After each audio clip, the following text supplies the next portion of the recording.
Yes. On Saturday? Yeah. My daughter is in that way in Boston. Yeah. It's my favorite. Good evening. I'm unmuted. It says it's picking up. Can someone confirm if they can hear me on Zoom, please? Yep. Okay, great. Thanks, guys. I appreciate it. I'll turn that off just here. All right. So, do you need anything else? I believe Bill's coming, so you guys can. I have to leave, but everything's set up. So I just want to make sure you guys are good. We can function without you, right? I know. I'm sure you guys will be fine. So yeah, if anybody on Zoom, I can keep track of. If anybody else comes in, if someone would just make a note of it, so I can put them on the minutes. Awesome. Thank my keys and my phone. Tony. Our DRI session is tonight over at Tawny. What's the DRI? It's the downtown revitalization. Oh, nice. Okay. Big project. If anyone has any thoughts on the DRI, there's a website, or just let me know, and I'll be happy to share more information. I want to know. A windmill. Sounds like something you get arrested for. Does a little bit. Yeah, have fun. All right, thanks, guys. How you feeling, John? Good, thank you. Never really felt that bad. It was that one day of, like last Saturday. That's because you're not 25 yet. So. I'm not 25 right now. No. But I did pretty good. And I wouldn't want to go back to 25. I'm good. I'm totally good with that. I know then what I was gonna say. I like the body. I don't want the mind. Yeah. If you keep your mind. Let's see, who are we waiting for besides Bill? Is That's it. I think that's it. That she, I will share my embarrassing story. I was here at 5 because that's what I put in my phone. So I text Betsy because she's the only person that I have her cell phone number.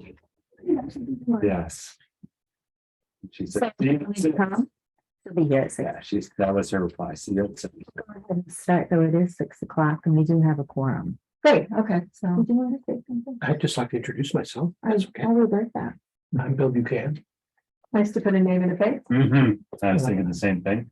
I'm for 2 reasons. One, to sit in on this particular project. And also, I've been thinking there's going to be so much solar work coming your way that I'd like to do a workshop, if you will, with the engineers, myself, to sit down and talk about the issues that are of critical importance in your work, how myself as counsel and the engineers as technical reviewers can assist. You've already seen some of the work product from the engineers, maybe several times at this point. But I thought maybe that might be a way to maybe download some of my advice and suggestions for your use. And also so that you know who I am, and that when there is a question, we can communicate. And I can make my services available to you directly. That's why I'm here. Just to give you some sense of where I am in the overall picture of things, there's a couple of critical parts to the solar law that the town has adopted. One of them is the host community benefit agreement, which is embedded in the solar law. So when an approval is done by the planning board, it's contingent upon a host community benefit agreement being struck between the developer and the town. And the town board, not the planning board. The town board will negotiate the Right. agreement. I am their eyes and ears for that. But in your work, there is a contingency for the approval that step has to be taken along with others. So I just wanted to let you know that I've been focused on developing that agreement. And I'm now at a point to talk to the developers about what that's going to require. So this is actually a good time because I've spoken with the town board, gotten some parameters, And we're ready to talk to the developers about that. So I'm happy to be here. Happy to meet you all, and I want to make sure you understand legal questions. I am more than happy to help. And if you perceive that there might be legal issues coming or issues of concern, I'd really like to be informed, and I'd like to be able to assist you in resolving some of those questions. I know from my past experience, and I've been doing this for a long time, we worry about procedural requirements and steps that are taken that can be, in retrospect, challenged, either in a court of law or otherwise. So it's good to be careful. I think you're very well served by Kayla and her colleagues at Butler Judas. Their work product is excellent from my perspective. And I look forward to working with all of you. So that's Thanks for coming. Thank you for being here. Our next meeting is gonna be on October the 5th, right? The 3rd? Road, Tuesday. October the 3rd Tuesday. at 6 o'clock. Do you think that you think that we could have our solar in service before that? On that day? What are you thinking for time for your survey? What do you need? An hour, 2 hours? I mean, what do you? certainly not more than a couple of hours. I mean, some of it will depend on the kinds of questions that you might have. But I think the overall development process is something that I think we could cover in about an hour. And then let's leave some time for issues for discussion and questions, things that you may be wondering about. Or questions that have come up in the past where the answers may not be satisfactory for one reason or another. So I'm really flexible for the in-service time. Let us leave that at a couple of hours and whatever it takes. And I'm happy to follow that up again as necessary, perhaps if new folks come in and so forth. So does that seem reasonable? Part of Mead Road do we have on the 3rd? Yeah. Secret part one. SEQR Part Or 1. just part 1?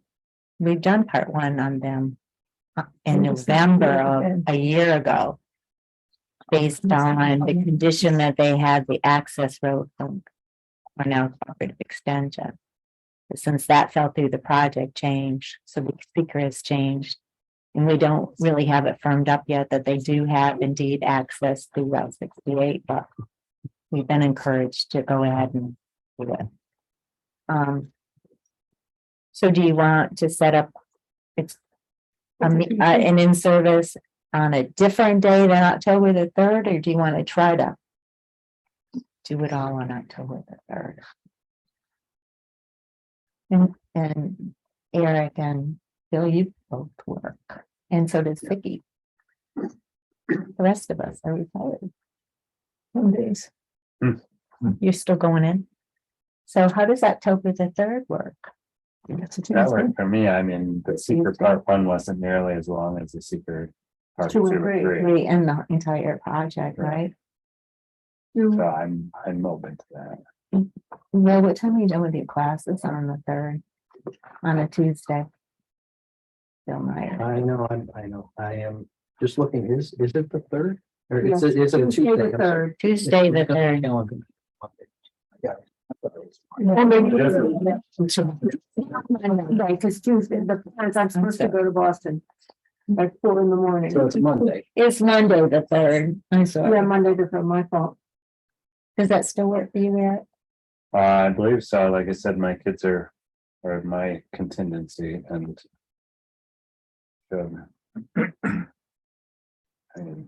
Mom has the kids at that time. She should. Okay. Yeah, I'll just double check here. And I've A weird schedule. already got a meeting for Mead Road at 6. Yes, but Bill Buchanan will come in and do an in-service Far away are you from here? on solar Just next door. issues Just a couple. before that meeting. And then Yeah, 5 would work for me, how about 4? maybe. 4:30? We can miss the pizza. I don't want to hold things up. I just, Could we maybe do it at 5? Sure, that'll give you an hour because we have a meeting at 6. I think we can cover the bulk of it in an hour, and I'm happy to come back at another time. Okay, That one, I think, is it deserves our special attention. yes, it does. Yeah, Okay, So so 5 o'clock on the third then? Time we start that. Yes, I can do the third. that works. and I think everybody. that gives us an opportunity. Sometimes you don't even know the questions to ask yet. Until you do the Until initial you do it. presentation, and that will hopefully, Just gonna ask you. you know, enlighten us to look at, oh, did you consider this? Did you consider that? Right. I mean, I have to tell you, I think that Deb has done an incredible job kind of coordinating over the time. Especially if you've seen all of the paperwork and and stuff. And all we have to go on still is a rather generalized Probably outdated now. towards solar law. And that was true, like when I was. yeah, and you're the ones who have to deal with the specifics. Yeah. So that's what I think sometimes. This has been terrific. This is something that we really have. So I'm glad to review, you know, we should get that for me, for me tomorrow or Okay, good. or Monday. Oh, good. That's what. Good. So just to 5 o'clock on the third is what we've decided. 5 o'clock on the third. okay, we can do that. I will make sure that's 5 o'clock. We're gonna do an in-service first, and then at 6 o'clock, we're gonna do night road. Yep. Okay. Part one Part one only. only. So before we get into the agenda, do you want to introduce yourselves on Zoom? Kayla, you want to start? Kayla Kibling with Barton and LaJudas. We're assisting with the technical reviews for all of these projects. Thank you. This is Mike Fatesky with TJA Clean Energy, the developer on the Canton Solar Farm project. Welcome. Good to see you again. Too. Brian. My name is Brian Barham with C&S Engineers. We're the civil and environmental consultant that's been working with Mike to develop this project. Very good. Welcome. Thanks. Dan. Hi, it's Dan Fratelski with TJA Clean Energy, the business developer. Okay, welcome. Good to see you. All right, let's go ahead and we'll dive right into this project. We're going to look at SEQR Part 2 and Part 3 of the solar project 6046 US Highway 11.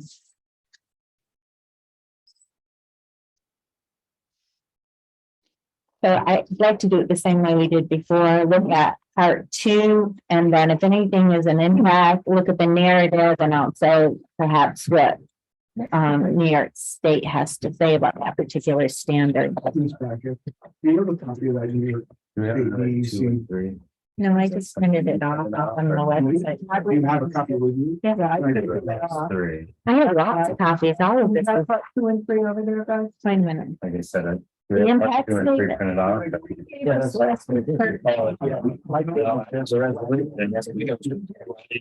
Monday. Yeah, I'm gonna need the copy. This, Well, John wanted a copy of that breakdown. Get another time, Mike. Can I give you a copy of the notes? I could be good, nice. right. All right, let's go on. And pull out your little table that everyone, homework. You haven't done it yet, but maybe you could do it as we go. Does anybody need a blank table? Like already did. Okay, I thought it was homework. it was homework. But not everyone was able to do that.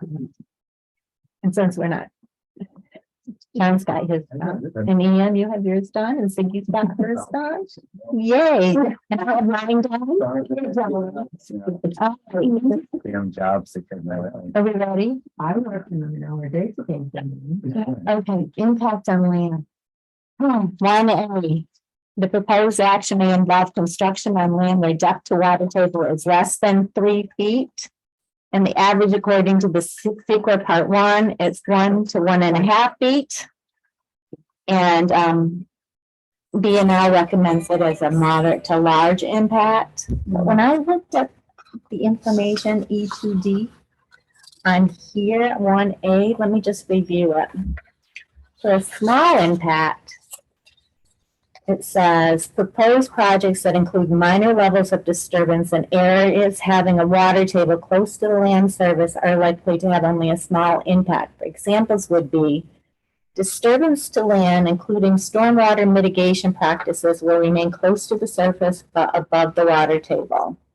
Disturbance of land, including stormwater mitigation practices, is limited to areas without high water table.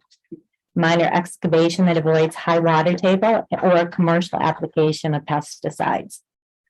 Whereas a moderate to a large impact, it says major excavation that does not avoid high water impact.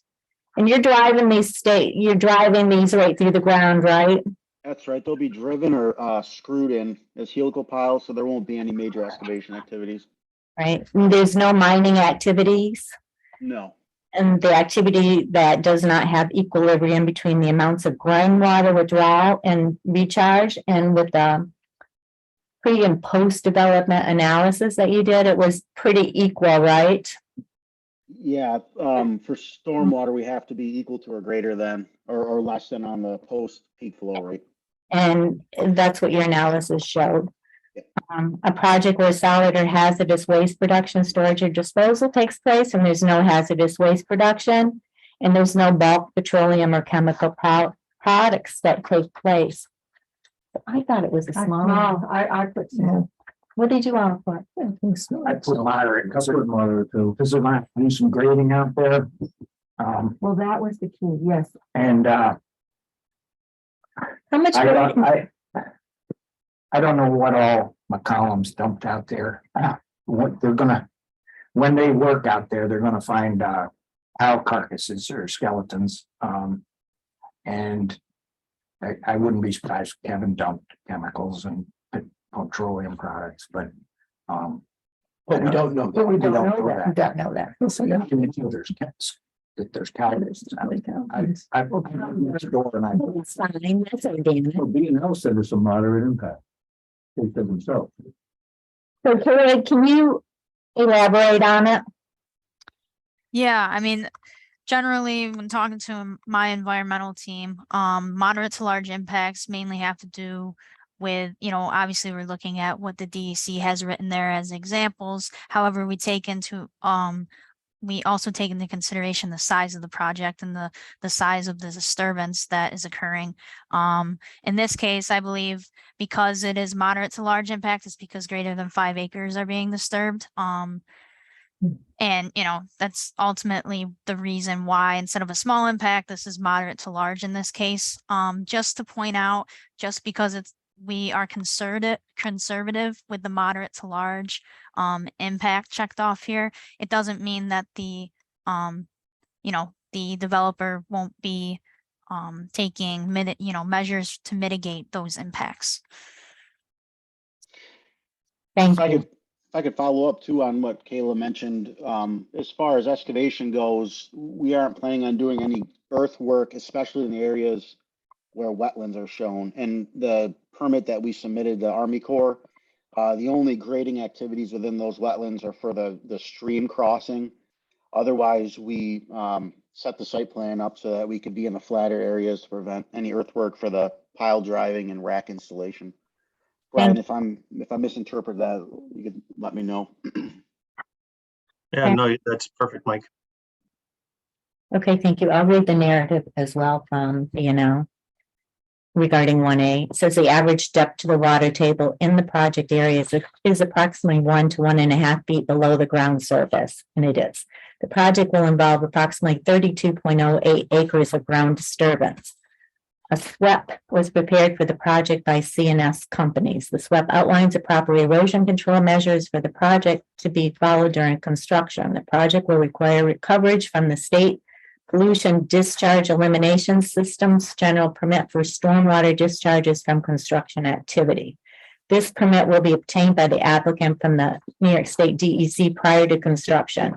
Dewatering of excavated areas, if necessary, will be completed according to the SWEP. So what do you want to put in there, small or moderate, for the impact on the land regarding 1A? You said 30 acres? 32 acres. And remember, it's just about the proposed action may involve construction on land where depth to water table is less than 3 feet. Well, it feels like a moderate impact, but it's also, if you go to the next column, the duration is going to be a short one. Yes. In my thought, so That's what I thought, too. moderate, but short. Okay. Oh, that's interesting. That's how I thought. Because you're thinking it's only during the construction. Right. Right. And I was thinking of the small pieces, Right. for the 25 years, and that was it, kind of thing. Okay, interesting. Right. So it's moderate. Moderate. Bill, what did you like? I'm moderate. Ian? I have moderate and long term because they're Moderate. going to change some of the contours of the ground forever.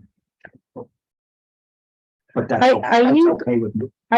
You're not really grading the area other than No. this road? I mean, You're not- yeah, that's right. At that corner. Yeah, they're really not grading it. They're gonna have to. They're just gonna drive the poles down. Okay, it's kind of. I mean, there are areas outside of the wetland footprint that they might have to top off a knob that might not show up or something like that, but no significant grading is required for this. Okay. So what's the moderate impact on this one? Short term or long term? Short term. I like short. But changing the topography of the land, Yeah. so that's long term. Yeah, but he's not doing any significant grading. Right. So. And it's not in the plan to do grading. He's gonna drive in the stakes, the poles. And even the access road he's not doing significant grading of it. All right, so we do short term, moderate for short term. I'm okay with You that. okay with that? No, because it's okay. Okay, and moderate to large, excuse me, is that the likelihood of the impact? Probably. Probably, okay, okay. So one is moderate. Okay. 1B, the proposed action may involve constructions on slope of 15% or greater, and they have moderate to large impact. But it's only 1% of the site that has a greater than 15% grade according to the SEQR one. And I read the narrative from BNL. Approximately 4.53 acres of the project site contains slopes greater than 15%, which are shown on the site plans. A small portion of the the proposed access drive and the solar array intersects areas with steep slopes. A SWAP was developed for the project by CNS companies in May of 2022. The SWAP will be followed during construction to prevent excess soil erosion in areas with steep slopes. Temporarily disturbed areas will be reseeded and stabilized after the solar array installation is complete. And when I look at DECs, for a small impact, it says only a small portion of the site contains slopes of 15% and building is limited, which I kind of thought it was, it was only 1%. Any cut and fill needed can be done without creating slopes greater than 15% with appropriate erosion control measures, and visibility will not be increased due to the position on the slope. Do you want me to read your moderate to large impact, what they have to say about that? Anyone? Oh, it sounds like it fits. Kayla, do you have anything to add? No, I'm actually taking a look at the plans, and I think the reason the environmental team may have been conservative is just because of there are some steep slopes near that stream crossing and part of the access drive. I don't really see any steep slopes within the area where the panels are going to be placed. Thank you for that. So what do you think? Do y'all agree? It's small impact? Yeah. John? So this is all under the land. We only have one decision to make on the impact of the We land. do, we only have one. And we have these all 1, 2, 3, Yes. 4, 5, 6, 7, 8. Yes, Well, so A through G. What did you put down for B? for C, B, well, P&L says moderate. Yes, what did John say? I just thought this whole thing, I think, don't you need to think of the whole We thing do, in, we do, but we look at each one individually as well, and we decide what the impact is going to be on part two. And then we look at it as in totality. well, I have to go with P&L. Okay, all Moderate. right, even though it's 1% of the project. Well, why would they say moderate? Kayla just talked about that. You wanted to say it again? Sure. Kayla, can you repeat what you just said? Yep. So basically what we're seeing where there's impacts to the site where there's slopes greater than 15% are near that stream crossing where the applicant's applying with the Army Corps. And then also there's a small section of the access road before that as well.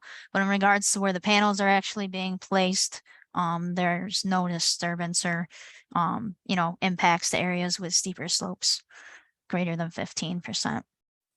I guess I'm with John. Why did it go moderate?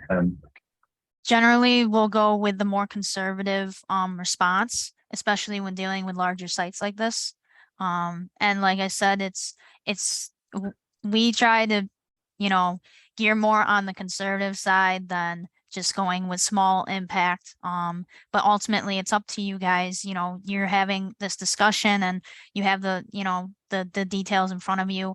Part of what's tough about the SEQR process is some of these questions are subjective. So that's we take the more conservative side when we're taking a look at this part too. Gotcha. Thank you. I'll just read what DEC recommends for moderate to large impact. Extensive excavation on steep slopes. That's not happening. Removal of large areas of vegetation on steep slopes. That's not happening. Building on steep slopes next to streams or river banks with a history of unstable soils. We got 100-foot buffer. Okay. Visibility will increase due to the position on the slope. Looks like it's a small impact. It seems small. Y'all agree? Yeah. Okay. And then the duration of the impact is during construction, right? Okay. What I did, short term? Yeah. Yeah. All right, Is it and outside all of the the construction, I put down possibly will occur. But It's going to occur. it is, it probably will occur. Yeah. All right, they are, okay. Going down to C. Proposed action may involve construction on land where bedrock is exposed or generally within 5 feet of existing ground surface. There's no impact. It's greater than 6 feet where they're proposing. D, the proposed action may involve the excavation and removal of more than 1,000 tons of natural material. No impact. They're not going to remove that material. E, the proposed action may involve construction that continues for more than 1 year or in multiple phases. No impact. The construction will be 6 months. And F, the proposed action may result in increased erosion, whether from physical disturbance or vegetation removal, including from treatment of herbicides. And we have slight impact. It's 1.14 acres of impervious area on this project, and there's no herbicides. So I'm okay with small impact. Unless someone disagrees. Okay. And G, the proposed action is or may be located within a coastal erosion hazard zone. It's not, so there's no impact. So overall, for impact on land, we've got one that's moderate and the rest are small. It's only going to occur during the constructions, right? And it probably will occur. Do you all agree with that? Okay, moving on now.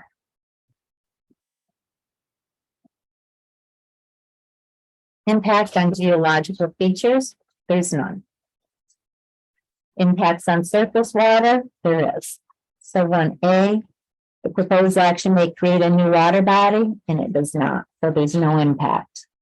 Proposed action may result in an increase or decrease of over 10% or more than a 10-acre increase or decrease in the surface area of any body water. It does not, so there's no impact. The proposed action, excuse me, C, the proposed action may involve dredging more than 100 cubic yards of material from a wetland or a water body, and it does not, there's no impact. D, the proposed action may involve construction within or adjoining a freshwater or tidal wetland or in a bed or banks of any other water body. They have slight impact, but there's no, there's a 100-foot buffer. If they're building a bridge, it can No, no, Oh, it's a federal wetland, and there's no buffer, federal wetland. and there's no buffer, and they're building a bridge through a wetland. So So there's gonna be a. slight impact or a small impact, I agree. Do you all agree with that? Yeah. Okay, do you want me to read the narrative? No, I think, You think you're all right with that? All right. E, the proposed action may create turbidity in a water body, either from upland erosion, runoff, or by disturbing bottom sediments. They have slight impact, but when I looked at the answers for D2A and D2H, we said no, there was no problem with that on SEQR Part 1. that they But were it- shaving a bank near that bridge site. But there could be, so I'm okay So with if you slight look at impact. remember I was talking before the meeting, Mr. Backus, they're reconfiguring the contour in one portion, so that could be. A small impact. Small.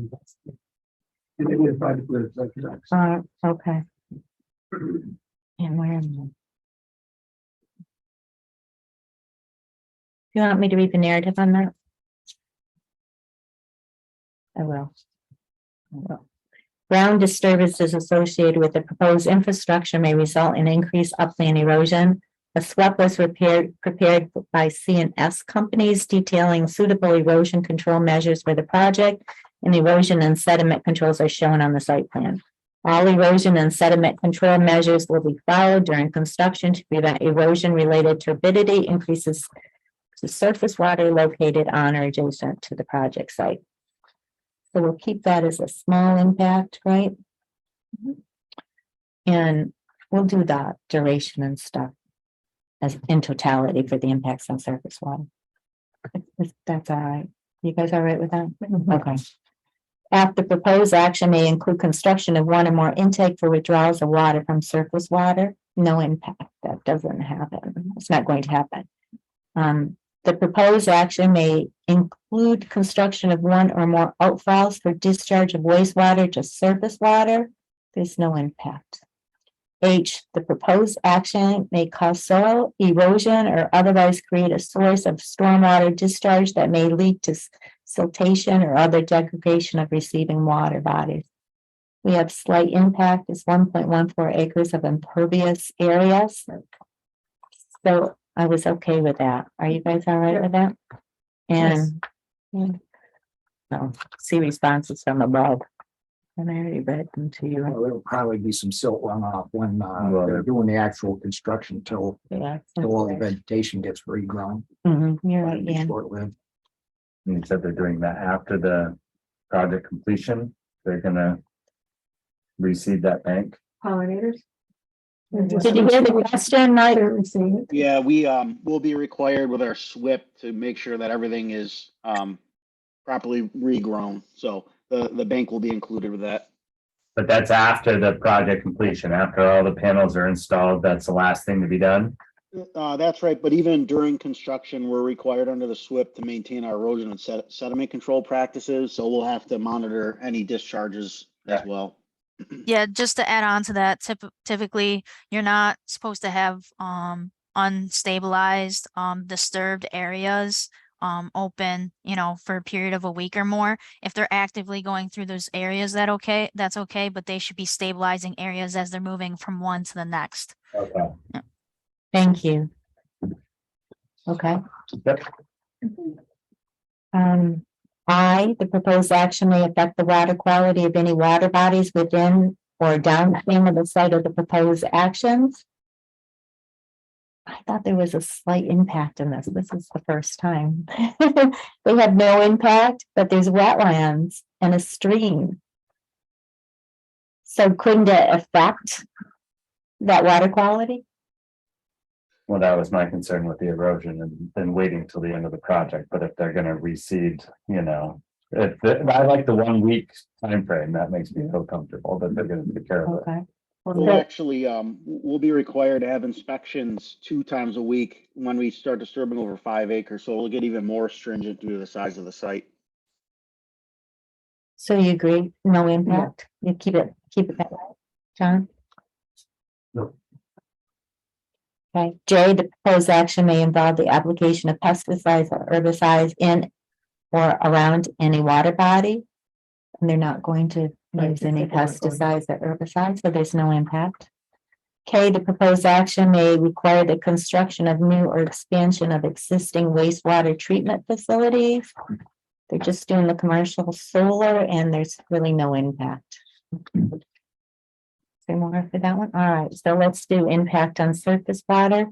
I think we agreed that it's small and it's just 3I and 3H, right?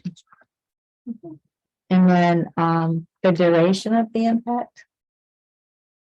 Oh, short. Yeah. You all agree it's short? Yep. Okay. We had long term. And then the probability of it occurring probably will occur. Okay, very good. All right, number 4, impact on groundwater. There is no impact on the groundwater, so we can move on to impact on flooding. 5A, the proposed action may result in development in a designated floodway. No, that's not going to happen. There's no impact. B, the proposed action may result in development within a 100-year flood plan. And there was no on that in SEQR Part 1, so there's no impact. C, the proposed action may result in development within a 500-year floodplain. There was no impact. D, the proposed action may result in or require modification of existing drainage patterns. You know, there's a federal regulated wetlands and 1 federal regulated stream. And we have 1.14 acres of impervious surface, so there's a slight impact is what they have. Do you agree with that? And let me just say what that one is. The project will result in approximately 1.14 acres of new impervious surface within the project site. Temporary grounds disturbances will also result from the installation of the security fencing, solar panel array, and underground electrical lines. A SWEP was developed by CNS companies, which will be followed during construction to minimize stormwater runoff. The SWEP addresses the operation and maintenance of temporary and permanent stormwater control measures for the project. Stormwater runoff will be directed to on-site waters and drainage swales. Impacts to surrounding properties from changes to existing drainage patterns are not expected to be significant. So do y'all agree? Small impact. Do you want me to read what DEC has to say about it? Good with that? All right. F, if there is a dam located on the site of the proposed action, is the dam in need of repair or upgrade? There is no dam, so there is no impact. So impacts on flooding. We determined that 1D was a small impact, right? And what do you have for duration for 1D? Will result in a require modification of existing drainage patterns. I put down long term. Because there's a modification. I did long term as well. You said 1.4 acres. 1.14 acres. Small but long term. And how likely is it to occur? The impact on flooding. You think it'll flood? No, I don't think it. I don't think it'll flood either. So I said it's unlikely to occur. Flooding overall, I don't think it's going to occur there. Is that what you're saying? The groundwater Yeah, the impact on flooding. drainage some though will be different It will be different forever, forever, and it will happen. and that will happen. It's not gonna flood. But it's not going to flood. Yes, I agree with that. All right, impacts on air, there is none. Impacts on plants and animals. There is. Where we got. So we're on 7A. The proposed, the proposed action may cause reduction in population or loss of individuals of any threatened or endangered species as listed by New York State or the federal government that use the site or are found on, over, or near the site. And there's none, so there's no impact. B, the proposed action may result in a reduction or degradation of any habitat used by any rare, threatened, or endangered species as listed by New York State or the federal governments. And when we answered E20, there was none. But we know that monarch butterfly might be threatened, but it's not Listed as a. It's not listed on SEQR Part 1. So do we change it or do we leave it as small impact? I had it as small, You have it as small? I had it small, long term. I had it as small and long term too. That makes sense. Do you want to keep it that way? Small, long. I think it's fair to note that the monarch butterfly is actually not a listed species. It's candidate, so it's not protected under any federal or state law at this time. And it's also fair to state that through the use of pollinators and with the planting plan that Mike and his team has proposed, it's likely that the actual habitat or the ability for milkweeds to propagate in that area might actually improve or increase. It's something to think about. So we might have more monarch butterflies. Will you be mowing this facility? It'll either be mowed or sheep grazed. We're looking at both options. We're endeavoring to do sheep grazing if we can make it work. So let me just read what B&L wrote in their narrative regarding 7B. The proposed action is likely to have a small impact on the local flora and fauna. All efforts will be made to reduce or eliminate the impact by limiting clearing and following all federal and state guidelines related to ecological impacts and review processes. The USFWS information planning and consultation system indicated that the project site is within the range of one species, the monarch butterfly. The monarch butterfly is currently a candidate for listing under the Endangered Species Act, but right now it's not listed as threatened or endangered, right? The New York State DEC Environmental Resource Mapper did not report any state-listed threatened or endangered species for the project site. The project site currently contains open fields that may support the monarch butterfly. After construction, the inside of the solar array will be seeded with a pollinated seed mix and herbaceous cover will persist. No adverse impacts to monarch butterfly habitat are anticipated to result from the project. Do we want to change it to our impact, to no impact? Or do you want to keep it as small? What's the danger in keeping it as small? I mean, there was a fence there, there wasn't a fence there before, there's gonna be a fence, but I mean, we're gonna go, or, I mean, there's going to be an impact, do I think it's significant? No. Well, again, the question is about rare, threatened, or endangered. No, yeah, And it's not listed in any of those categories. It's a candidate. then we went back. Do you all agree, no impact? All right, so we're gonna change that to no impact and we'll make impacts on plant and animals, none. Right? At the end of that one. The end of deer that wants to graze there. Well, we didn't get there yet. Yeah, but that's not rare, threatened, or endangered, and we're not there to deer yet. Oh, there was more, I'm sorry. Oh, golly. Right. He's a neighbor like she. All the forager, yeah. I'm sorry. Yes, we're reading for it. We may have to go back to overall for the impact on plants and animals.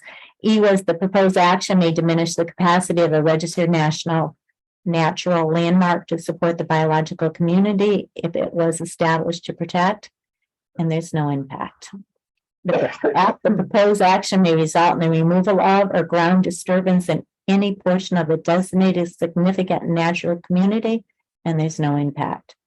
G, the proposed action may substantially interfere with nesting, breeding, foraging, or overwintering habitat for the predominant species that occupy or use the project site. They have a slight impact. And that's where we get our The deers and all of stuff. And the moles, and I think they have voles, frogs and all that stuff. Do y'all agree, slight impact? I put it was moderate, but I changed mine to moderate too. I have mine. You keep the deer out, it's gonna change the whole ecology in there. That's true. That's true. They're changing it anyway. So I did look at myself and what we're going It to change for the better. But the whole ecology in there is gonna change. So do we want it? And let me read to you the narrative from B&O. Common species that use the project site likely include the white-tailed deer, white-footed mouse, raccoon, red fox, and various bird species. The project will convert approximately 23.85 acres of agricultural land and 0.73 acres of forested land to construct the solar panel array and associated site features. The most significant habitat impacts are likely to be associated with tree clearing, which could impact habitat for multiple species. Clearing will be minimized to the extent possible to limit direct impacts to wildlife habitat. In non-forested, temporarily disturbed areas, vegetative cover will be reestablished through seed application. So I did change mine to moderate impact when I looked this over. How much wood's cleared? Not much. The wood is 0.73 acres. And it's, But they have small impact, and I'm good with going by either. I can read to you what DC had to say, if you'd like. Good with no. You're good with small? Small?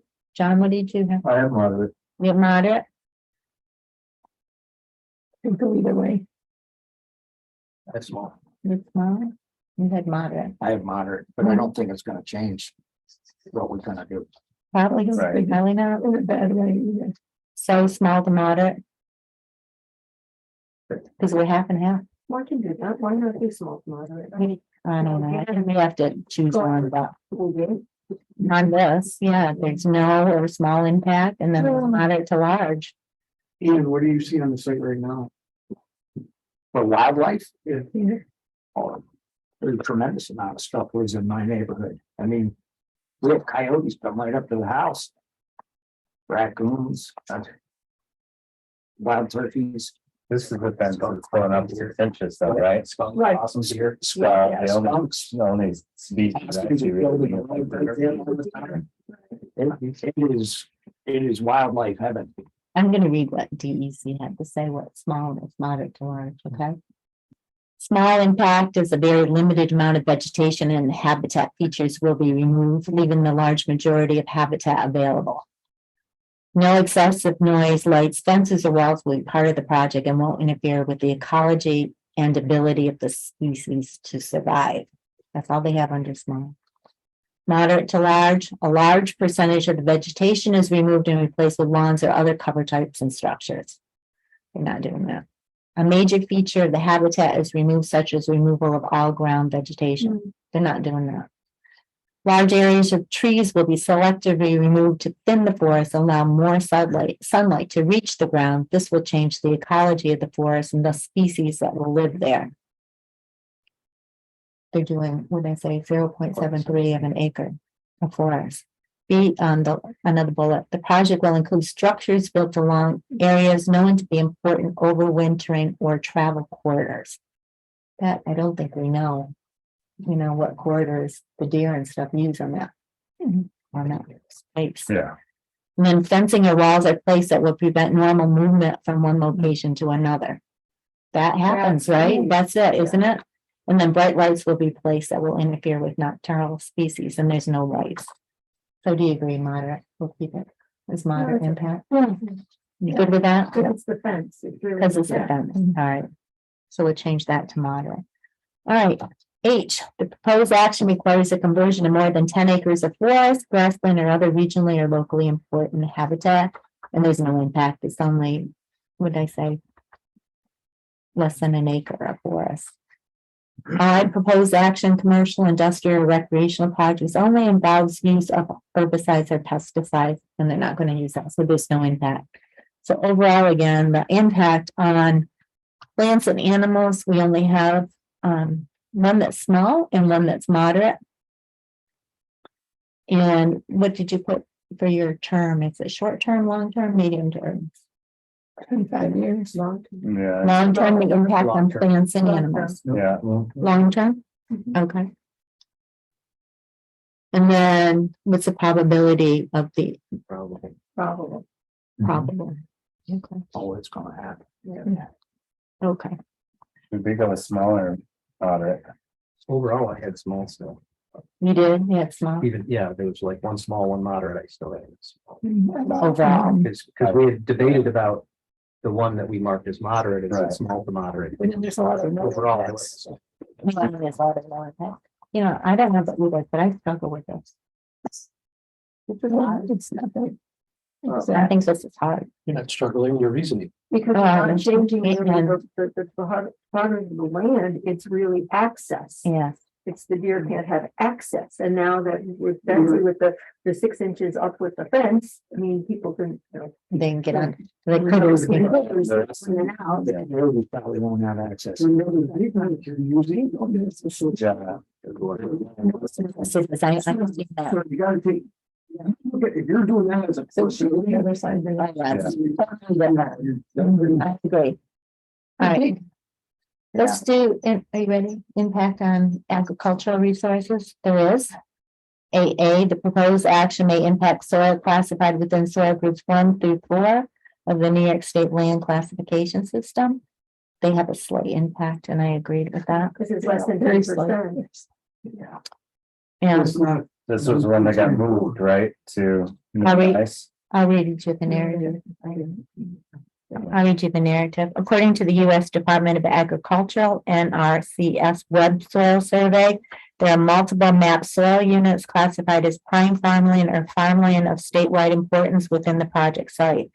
These designations are comparable to New York State Land Classification System Soil Groups 1 through 4 designations. Active agricultural lands mapped within prime farmland and farmland of statewide importance comprise about 78.8 acres throughout the project site. The solar array and associated infrastructure are proposed to be constructed on active agricultural land. The project site is part of St. Lawrence County Ag District 2. Therefore, approval from New York State Department of Ag and Markets is required. The project will result in a conversion of approximately 23.85 acres of agricultural land to non-agricultural use. The portions of the property outside of the solar array will continue to be used by the landowner for agricultural purposes. The anticipated loss of agricultural land is not expected to constitute a significant impact, as there are approximately 615,240 additional acres of farmland in ag districts in St. Lawrence County, which will not be impacted by the project. In addition, the site will be restored to its original condition after the solar array is decommissioned, anticipated to be 25 years after installation. The applicant submitted a notice of intent to New York State Ag and Markets as part of the NYSERDA application process. Construction will not commence until Ag and Market approvals is issued. I think we're still waiting on Ag and Markets, correct? No. Oh, yeah, we got it. yeah. So we've got their approval from Ag and Markets. Okay, moving on. So y'all agree slight impact, small impact? Yes. Okay, Very small. That's not really beautiful farmland. yeah. I live next door to it for over 39 years. You know, And all it's been ever used for is marginal pasture. It's never been able to be used as tillable ground. don't they take hay off of it? No. They don't take hay off of it? It's all just behind No, the barn. it's been Okay, junk pasture okay. for the last 40 years. Okay, B, the proposed action may sever, cross, or otherwise limit access to agricultural land, includes cropland, hayfields, pasture, vineyard, orchard, etc. So this is forest, agricultural, and commercial. They have a moderate to large impact because it's 7.52. Why did I say plus 7.52? I don't know why I said that. That's how many acres. But let's read what it says. Oh, same response that I just read. before. The soil. Limit access to, Yeah, when I looked at, not take out of circulation, but limit access. Yeah, we had this trouble again. But I did. Yeah. we did, and I think we did smaller impacts before, but when I looked at this, I thought it was moderate. I agreed that it was moderate, and I'll read to you what DEC had to say. Hold on. The bridge is not in, the bridge is. Then how access? So I'm going to read to you a small impact, according to DEC. A small impact could occur under one or more of these circumstances. An action that severs, crosses, or limits access temporarily, and the land can return to agricultural use after completion of the construction phase. So once the construction is done, it doesn't go back to normal, right? Right. It's gonna remain for 25 years. Number two, structures, fences, signs, gates, or similar structures will be sited in a manner that will limit access, but provisions have been made for farm equipment to have a right of way during certain times of the year or in a different location acceptable to the farm owner. Is that small or moderate? That's still small. So small. Does it fit under that So it's category? Limited, but nobody really wants to get in there anyways to do farming. So I don't know. What's your, So hold on to that thought, because it could be small. New roads, driveways, and bridges are built that may make it harder to access farm fields, but they are designed to accommodate equipment and machinery, so they do not limit it. Well, it is limited though, isn't it?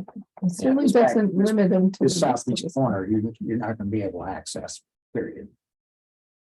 But after construction, But nobody's gonna want to, as Betsy said. All right, let me read to you moderate to large. Structures, fences, signs, landscaping, gates, or similar structures are sited in a manner which prevents access to farm fields. Changes in traffic, road construction, bridges, and driveways are such that farm equipment will be unable to travel to reach farm fields. Landscaping structures, fences, or similar structures are placed in a way that shade fields and are too close to safely use farm equipment near them. So it's going to be small and moderate to large. I'd say it's large, but because Curtis's won't be able to access the southeast corner of the property. But You don't think they can get around that? where are you gonna get around it? Is there a way to get to the backfield? Right through the, Right, Yeah, I'm pulling up the plans now. okay, Is it- He was gonna use our access road to cross that stream to continue to farm everything between the stream and the fence line. Yeah. I don't think he's limited on access except for where the fence is. The southeast corner is all wooded, so I don't think he would go back there for anything but hunting purposes, and he should be able to access that because we have the setback from the fence to the property line. this Jimmy, Northwood's property. yes. So there's a setback between the fence and the property line that he can use to access the backfield. He can walk back there, but he won't be able to drive equipment back. What's there. the setback? Should be 25 feet. 25 feet. Trees. So this is about getting your farm equipment Mhm. back there, and it doesn't look like he can get his farm equipment. But wouldn't you go around the Doesn't other way? matter, but It's one day there, anyways, some farm equipment, I'll sit over there. So he can, is that what you're looking at? It looks like he can. God, we're talking- Maybe that's not how you go in. The whole thing is on that. So if I wanted to go back there to that forest lot and cut firewood, Yeah. You can get back with can I get back there to cut my firewood? 25 feet. You have 25 foot access here, or you could drive around here. So they do have access. That's the width of this room. Yeah, you can drive in the width of this room, They right? might have to clear some trees or something. Hang on. So is it small or moderate? What do you say? I'd say small. No. I'm okay with small. Well, I'm good with small because nobody's ever gonna use it. Okay, I have moderate. I'm gonna change it to small. All right, moving on. C, the proposed action may result in the excavation or compaction of the soil profile of active agricultural land. And yeah, there's 78.8 acres that are considered highly productive lands. So they have a slight impact. Are you okay with a slight impact? Yeah. And I can read to them here, check this, same response as A. All right, D, the proposed action may irreversibly convert ag land to non-agricultural uses, either more than 2.5 acres if located in an ag district or more than 10 acres if not within an ag district. They have moderate to large, but it's not irreversible. In 25 years, it's going back. How can you say it's how can you say that it irreversibly converts it when it doesn't? And you said that what, the concrete pad is Well, 1 acre. Yeah, it's 1.14 acres of impervious Right, which surface. is less than the. But when they 2.5. decommission it, Eric, it all goes back. It all goes back to the way it was. What's the basis for the moderate? I will, That question is a tough one for solar. Because like you say, they are converting it back and it gets decommissioned, and a lot of other projects don't have that option. right? That's why they wrote that sentence like that. Right. Again, So if you want to think about a solar project as being a solids project for 25 years, that's irreversible for 25 years. it is. It is, but it's not irreversible forever. I don't see a time frame listed. There's no time frame listed. They don't have it there. They don't have a time frame.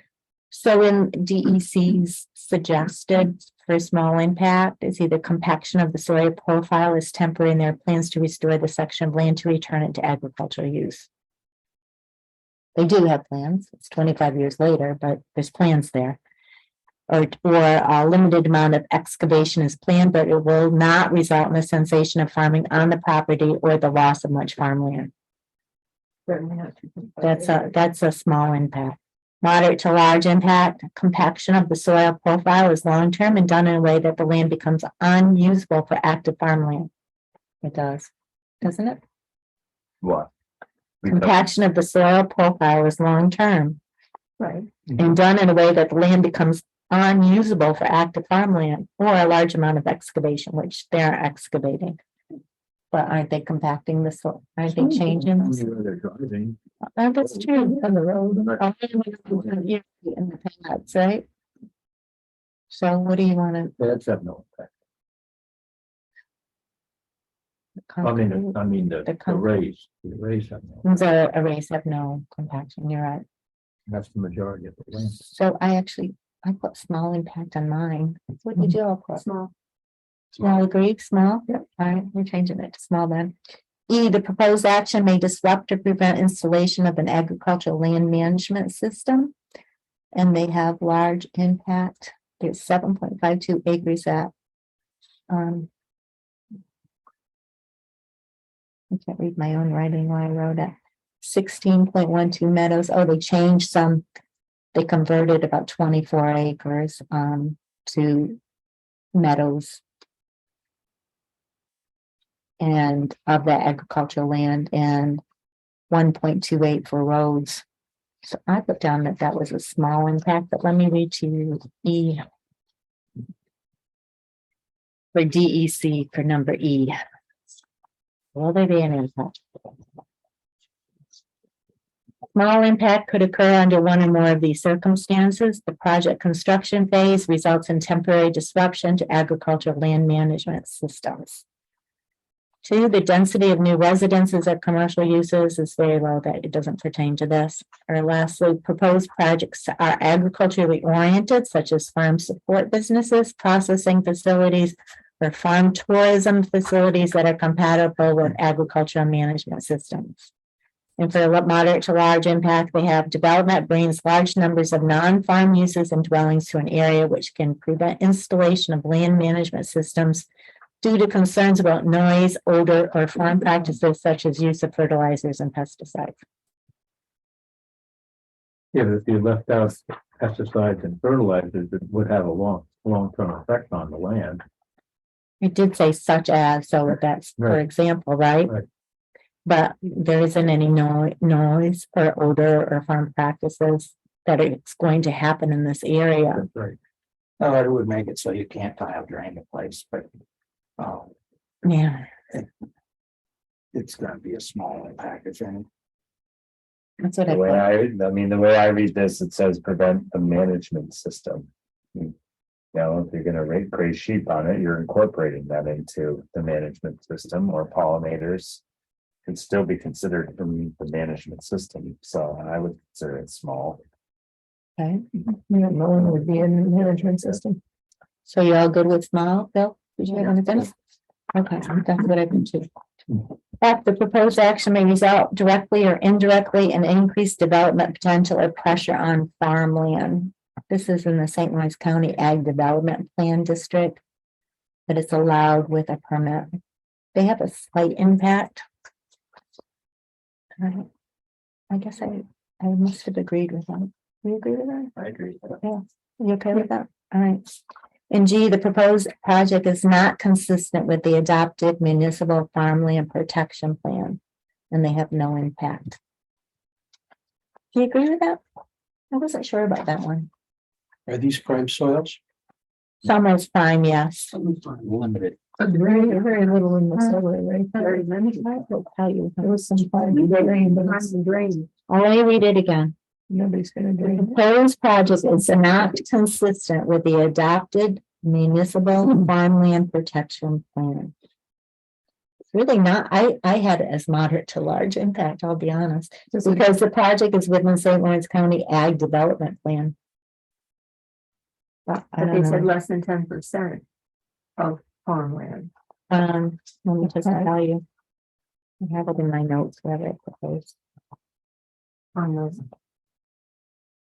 But it's not consistent. It's not consistent with the adapted municipal farmland protection.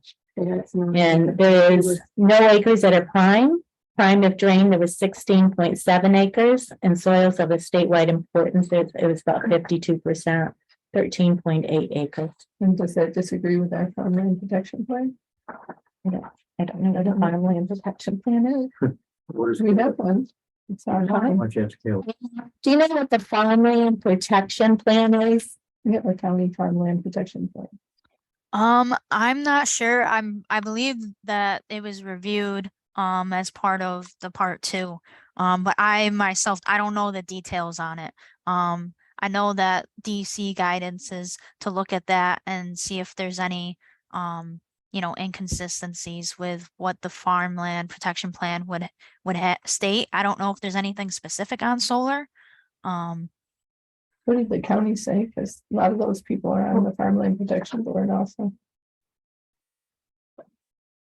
I've seen the farmland protection plan, but I don't know. We don't know what it's like. I'm trying to look it up on my phone.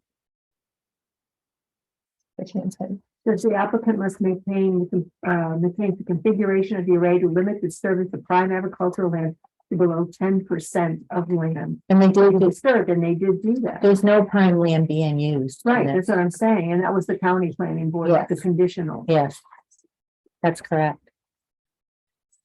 So while you review that, Betsy, What's the ag development plan? Maybe I'm thinking of.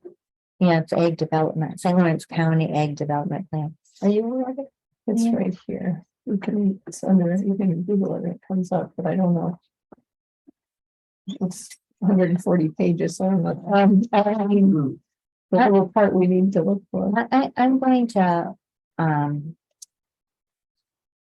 I'm going to go with what Kayla had to say, that the reviewers reviewed this St. Lawrence County Ag Development Plan, and they determined there was no impact on it. That's all right, whatever you want to come back to us. I know it's in the, First place. That's what you did? In the first place, when I read through it this year, so. Okay, there's a farm friendly audit matrix. Different things to look some of that up and see if I can bring it next time, just so we can look at it. thank you, I appreciate that.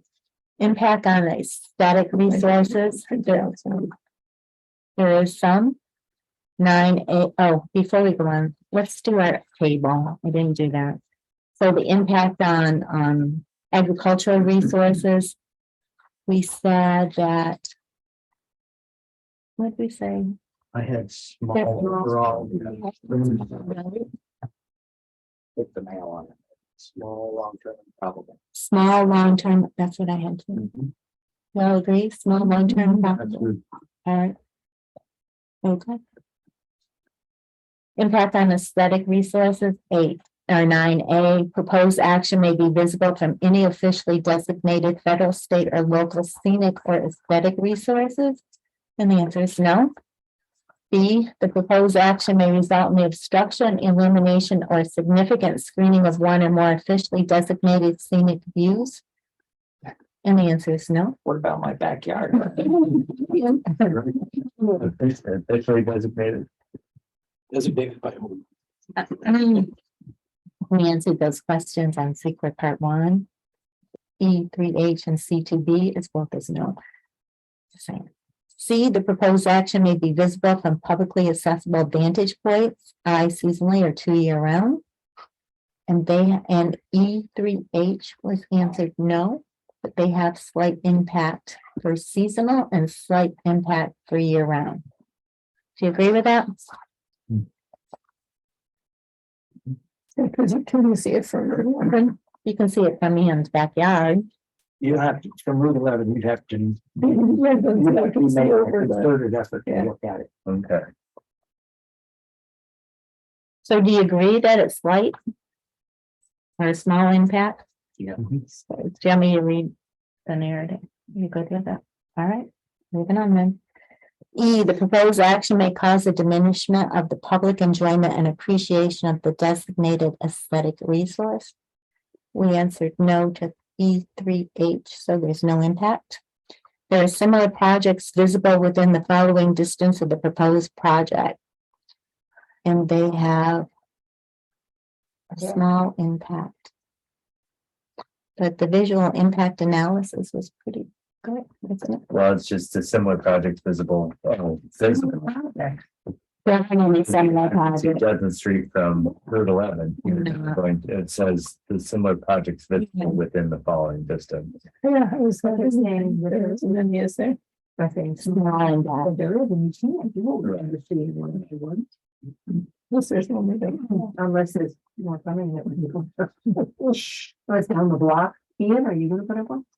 They throw me enough money. Okay, Throw so me enough money, I'll move. I will read to you what they said about the visual assessment of the property, which included photo simulations of the proposed solar array from multiple nearby properties and vantage points. The solar array will be visible to nearby properties and from people traveling along US 11. Several deciduous trees are present between the railroad and the proposed fence along the northern boundary of the project site and along the eastern boundary of the project site. These trees will remain and will reduce visual impacts to nearby properties during the growing season, as evidenced in the photo simulation developed by CNS companies. The solar panels will be approximately 10 feet tall. The Town of Canton Planning Board has reviewed the proposed site plans and visual simulation to ensure that adverse visual impacts are minimized to the extent possible. The proposed overhead utility poles will be similar to existing utility poles located along US 11. So keep it at small impact. Are you good with that? Well, remember our last meeting, we talked about this, Michael, we were talking about the eastern border of the array facing Ian's house, and it's able to be seen from Route 11 if you're traveling towards Canton. You can see it. Yeah. You can see it. Yes, So this is And- asking about similar projects, not this project. right. That AFIS is asking about similar projects, other solar arrays. But there's a fence line there, and there is brush in the fence line. And I think we talked the last time we met that construction might take some of that fence line down. And then also Michael agreed that he would replace vegetation. Some of that That's what tree, they did. yes. We added some tree plantings along the eastern property line and the northern property line to account for that. That's right. It's on this plan, and he did do that. So I'm that, confused because that's it's in the the big for this, question. but I think that relates more to see the publicly accessible vantage points. I think it's. This says. Well, Evaluation. So, you know, let's do that then. The impact on aesthetic resources. Small is what we're saying, right? Yep. Long term, Yep. the long term, do you all agree with that? 25 years. Yeah, and I put possibly will occur. I have probably. Probably. You think probable? Okay, I like that. you like probable too? Okay, moving on then. Impact on historic and archaeological resources. We have yes. Okay, A, the proposed action may occur wholly or partially within or substantially contiguous to any buildings, archaeological site or district which is listed on the National or State Register of Historic Places, or that has been determined by the Commissioner of the New York State Office of Parks, Recreation, and Historic Preservation to be eligible for listing on the State Register of Historic Places. We have a letter of no effect from SHPO. So I put down no. Yeah. You had none? I Okay. I don't think the residents in that piece are going to complain very much. B, the proposed action may occur wholly or partially within or substantially contiguous to an area designated as sensitive for archaeological sites on the New York State Historic Preservation Office Archaeological Site Inventory. The answer is no, no impact. C, the proposed action may occur wholly or partially within or substantially contiguous to an archaeological site not included on the New York SHPO inventory. And the answer is no, there's no impact. And then C, if any of the above are answered moderate to large, which they aren't. So really, this whole section, there's no impact, No, right? That's what I got too. Okay. Impact on open space and recreation, there's none. Impact on critical environmental areas, there's none. Impact on transportation, there's none. Impact on energy, there's none. Impact on noise, odor, and light, we have yes. The proposed 15A, the proposed action may produce sound above noise levels established by local regulation. It's only during construction, so it is a small impact. Right, do you agree with that? Yep. B, the proposed action may result in blasting within 1,500 feet of any residence, and there's no blasting, so there's no impact.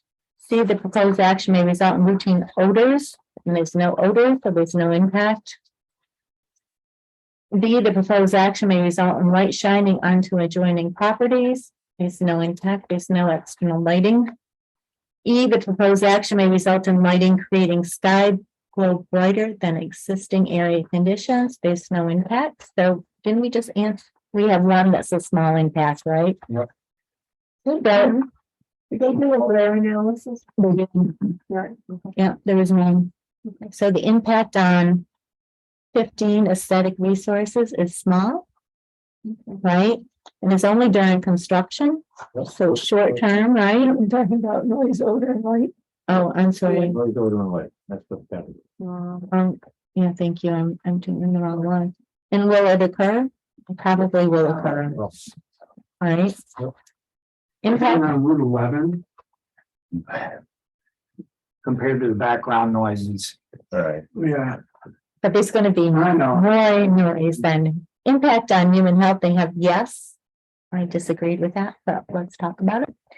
A is the proposed action is located within 1,500 feet of a school, hospital, licensed daycare center, group home, nursing home, or retirement community.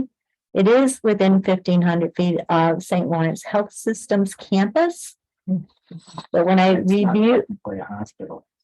it's not a hospital. It's not a hospital, and there's no hazardous condition. So It's on the other side of this. when I looked at what DEC recommended, let's see, impact on humans.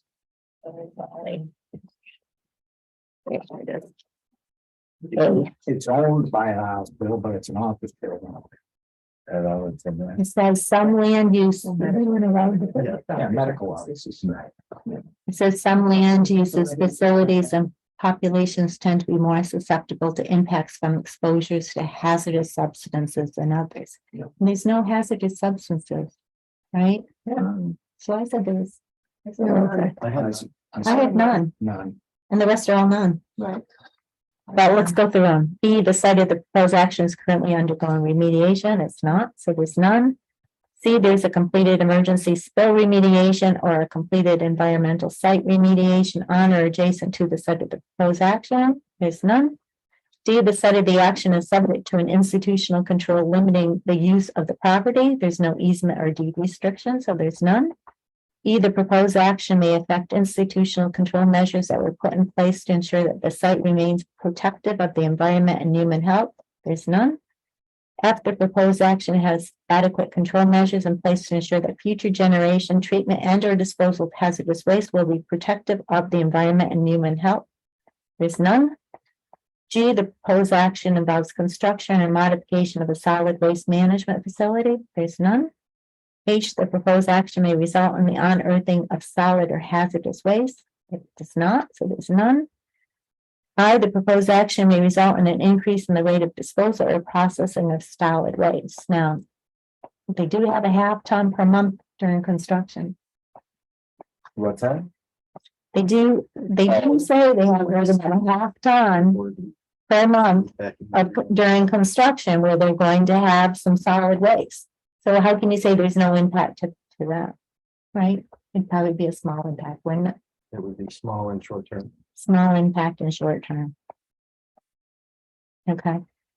J, the proposed action may result in excavation or other disturbances within 2,000 feet of a site used for the disposal of solid or hazardous waste. There's none. K, the proposed action may result in the mitigation of explosive gases from the landfill site to or adjacent off-site structures. The answer is no. And now the proposed action may result in the release of contaminated leachate from the project site. There's no impact on that. There's nothing leaching out. So impact on human health would be small because of that. Small short term. Right?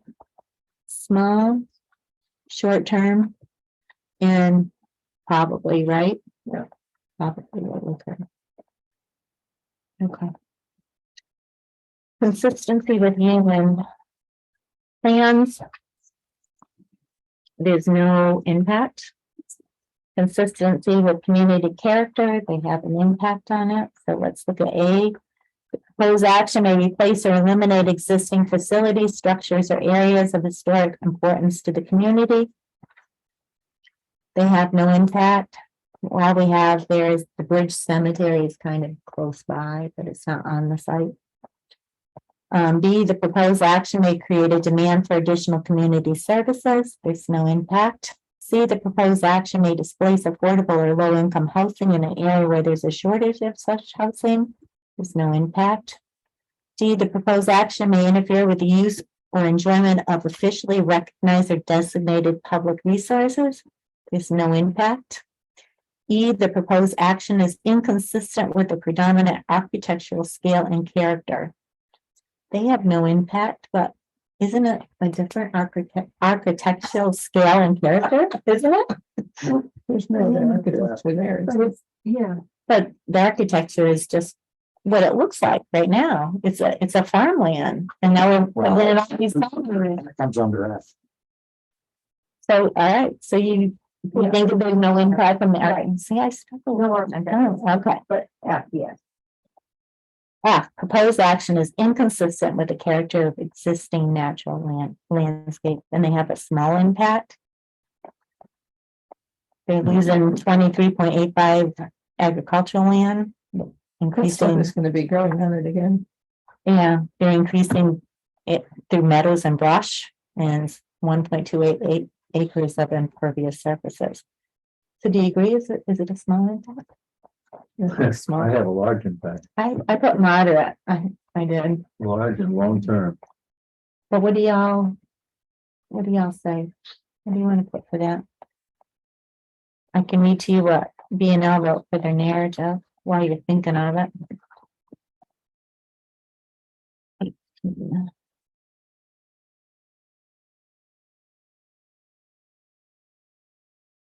Construction activities will be visible from residential properties on US 11 and by others traveling along US 11, but no, this is 18F. Yeah, that's what I'm talking about.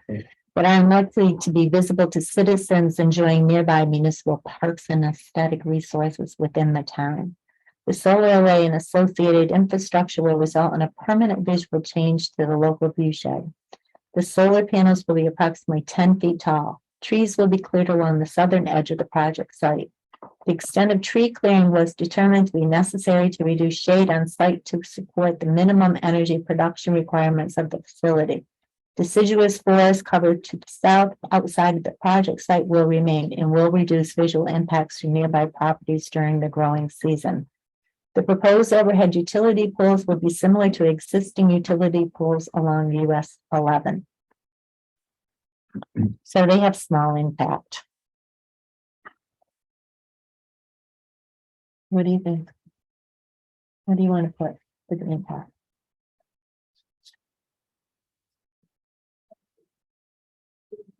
I'll go with small and long term.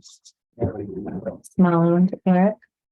What are you thinking? I am, I can see the wheels are turning. yeah, well, Yeah. coach has got me thinking. It's a fairly large area for The sure. existing landscape, natural landscape. The character of the existing landscape, I can see it in my mind right now, what it looks like.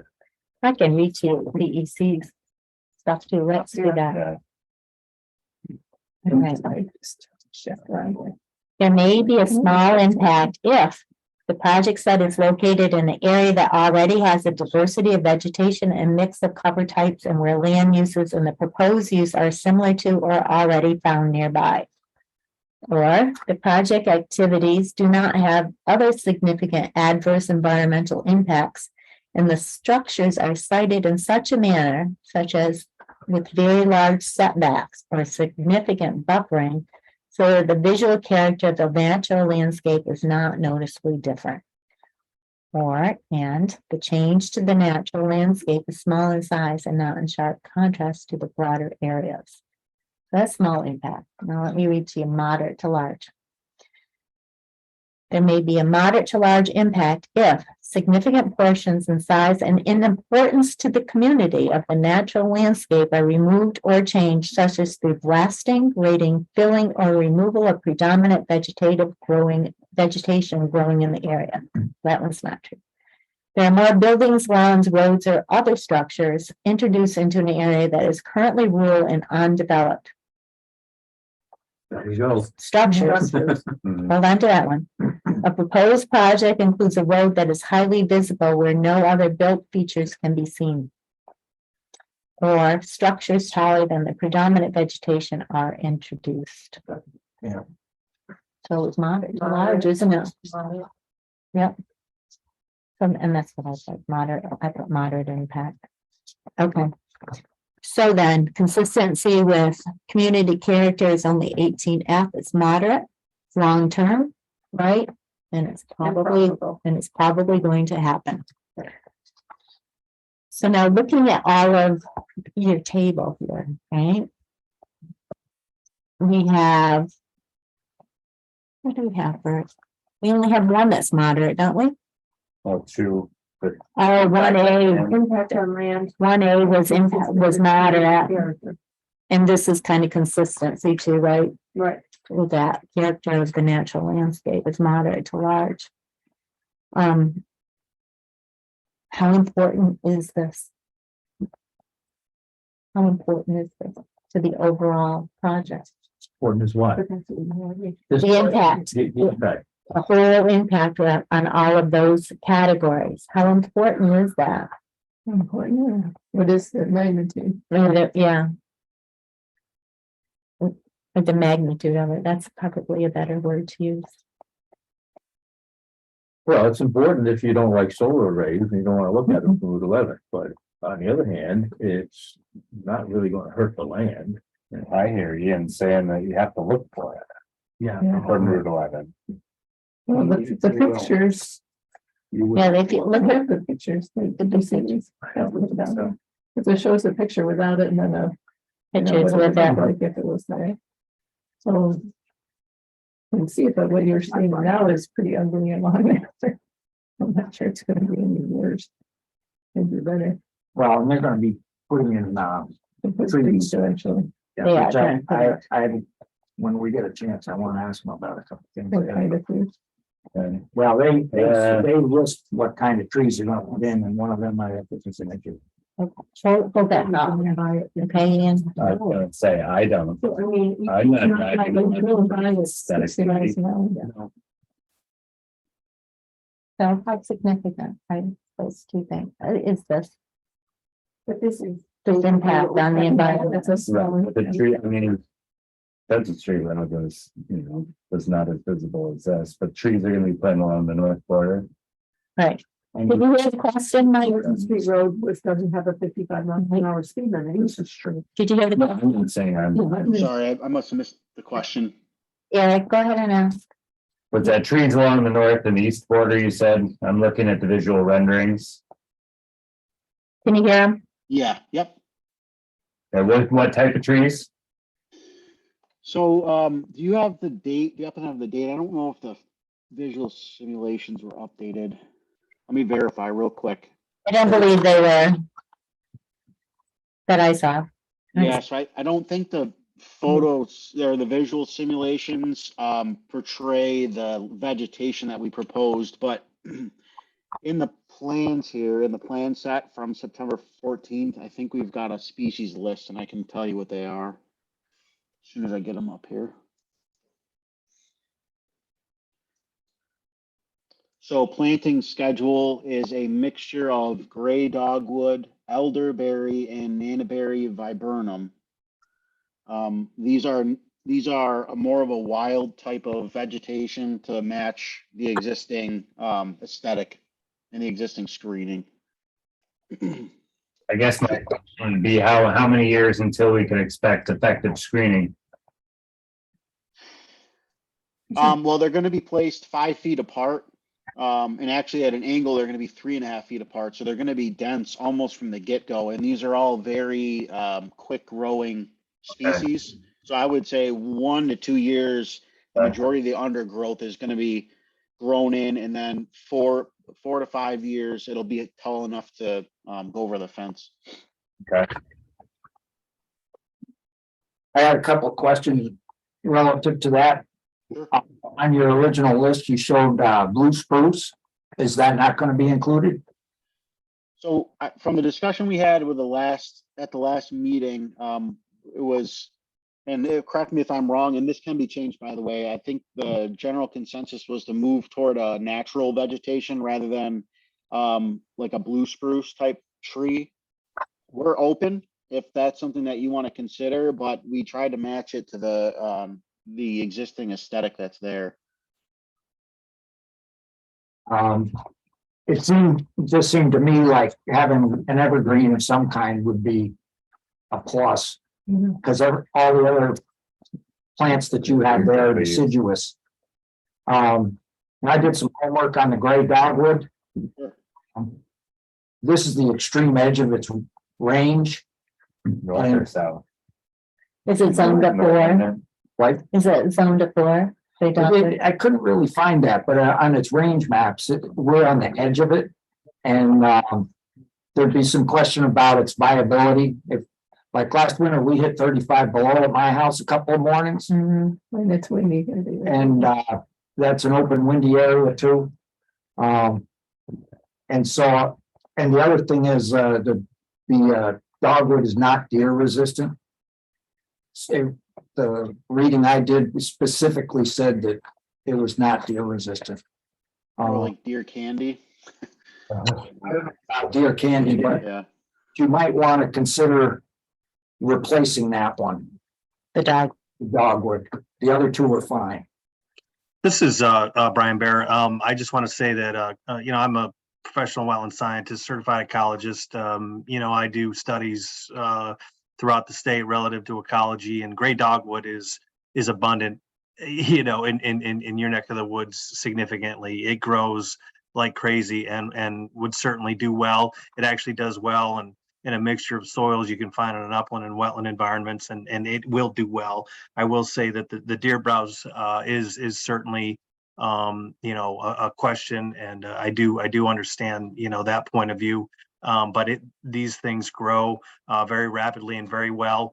The thought is that when you have a more natural deciduous row versus an evergreen, the thought is that when you're driving along the road and you see a stand of evergreens in an area that it's rural, it's farmland, it has existing shrubland and hedgerows, it's more striking to see a row of, it catches your eye when you see, evergreens in an area that perhaps aren't there. And so that's sort of why this more natural landscaping plan is being proposed for what it's worth.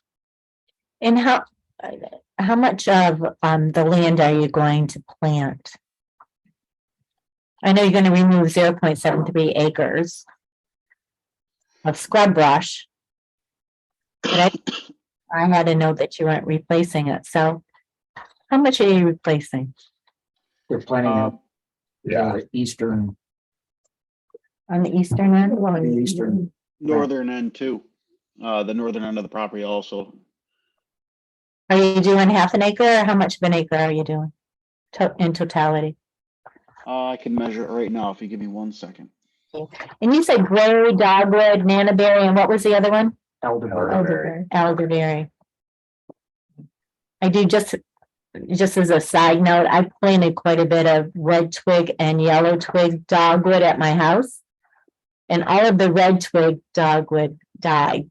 I'm surprised. And you know, they're usually like a weed, and I only have yellow twig left. So, and I'm just not aware of gray dogwood. But it may or may not survive. All right, so while he's measuring the amount that's going to be replaced, overall, the magnitude of the issues that we identified on SEQR Part II are what? Are they significant or not significant? Not I don't feel they're significant. Not significant. Not significant. In the big scheme. In the big scheme, of things, it's not significant, okay. Very good. So then, if we determine that SEQR Part II is really not significant, then is that a negative declaration?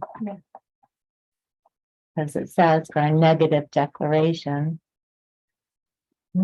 if one or more significant adverse environmental impacts are identified, then the project wouldn't be a negative declaration, I don't believe. So if it's a negative declaration, then I'm going to read the resolution. I have one more question to ask them. I don't know. And we're not- the appropriate time. And we're not done with that, because we gotta look at this whole project. I want to know what they're gonna do with the rocks. Sure, ask them. What are you gonna do with the boulders that you turn up in this when you're digging to plant trees, when you're grading, when you're trying to drive posts and you hit one that's 3 feet in diameter? What are you gonna do with them?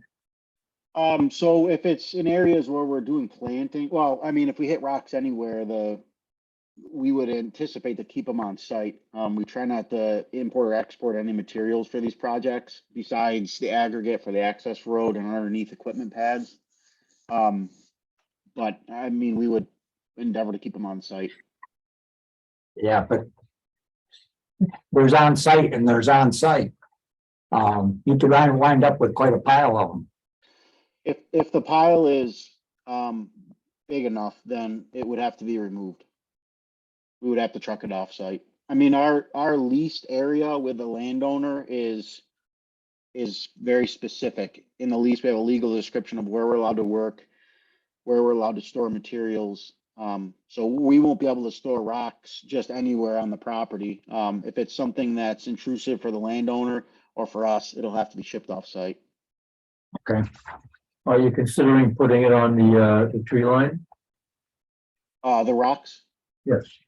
No, was not a consideration. The tree line, but I mean the buffer line we're discussing. Oh, the existing screening in the southeast corner?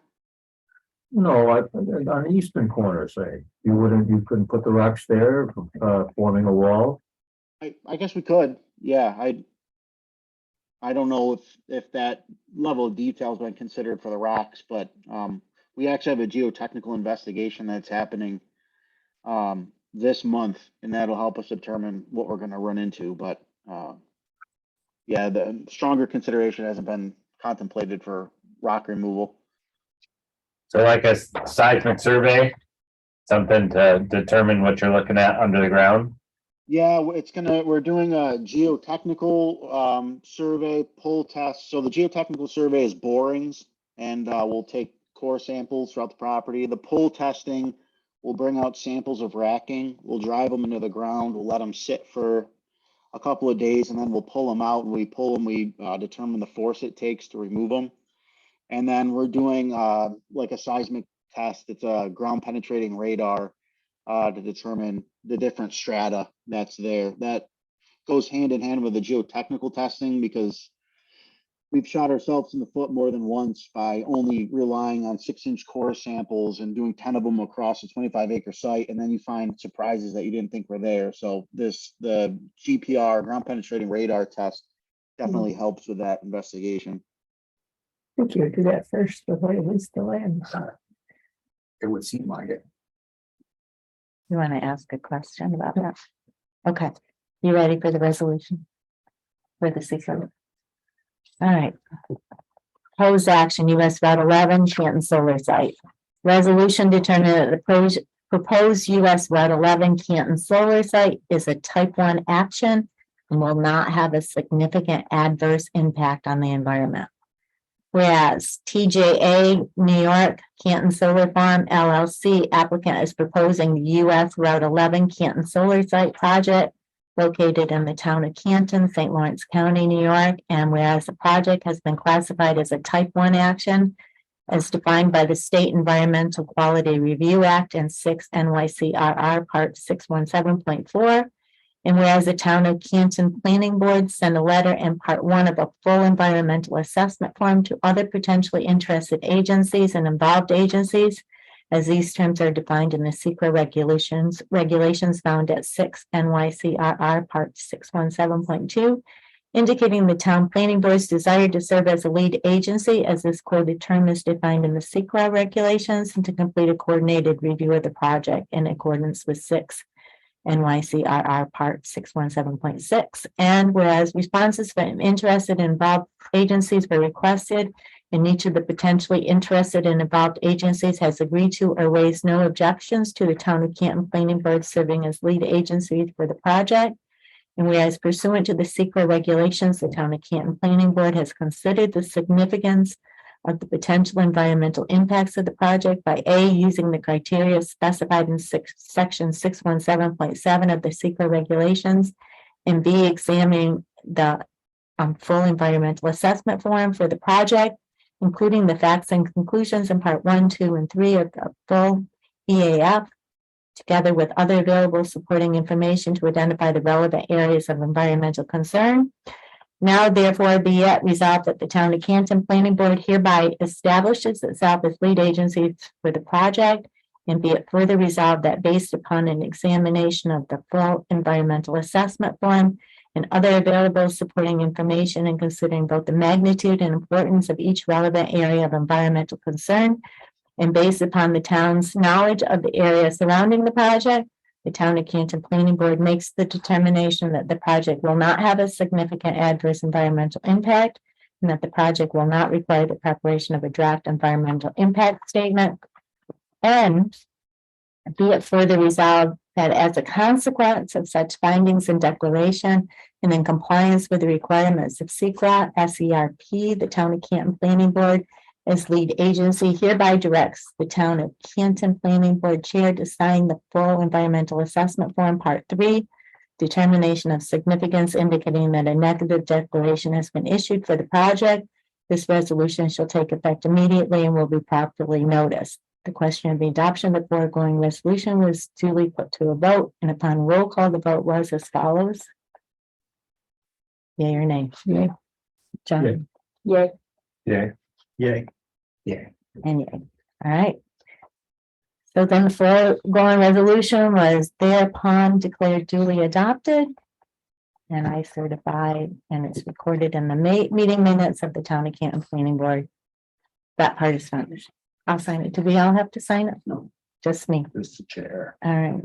because you're special. Oh, yeah, that's it special. I forgot them. These are not. But I didn't put the nays and yays and stuff. You know, you got to put the nays Yeah, and yeah. yays. We wanted Okay. to read it. All right, I'm gonna go today is 9. All right, now we got to look at the whole project. Thank you, Reed. Do I put the date down there too? Nope. Now we got to look at the whole project. And I gave you all my minutes as I tried to summarize it all. Right, it gets to be quite cumbersome. To remember what we've discussed and what we haven't discussed and what needs to be done and all of that good stuff, right? So let me find my notes. There we go. over there. Okay. And I appreciate everybody's, Mike and Michael, adding on to my questions here, because I think it's pretty complete. And I'm not going to read all this to you.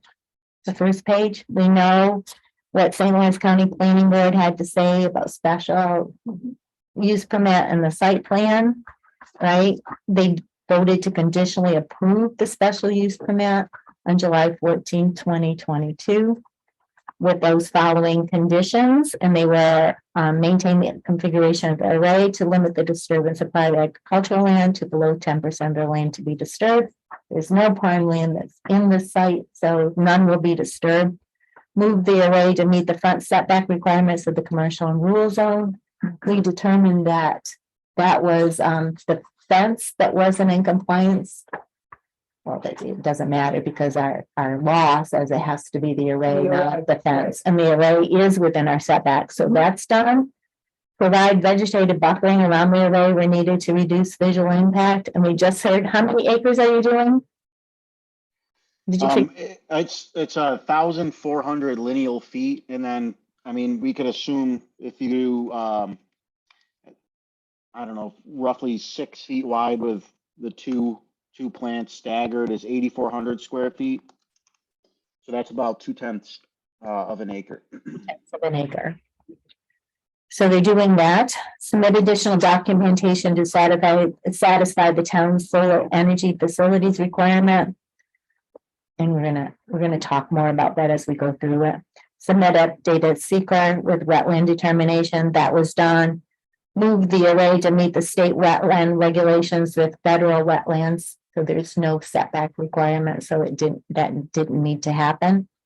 This approval shall be valid for 1 year. And they also recommended, but they're non-binding, to put a small livestock grazing operation for maintenance and continued agricultural use, and to submit a cybersecurity plan and pilot documentation.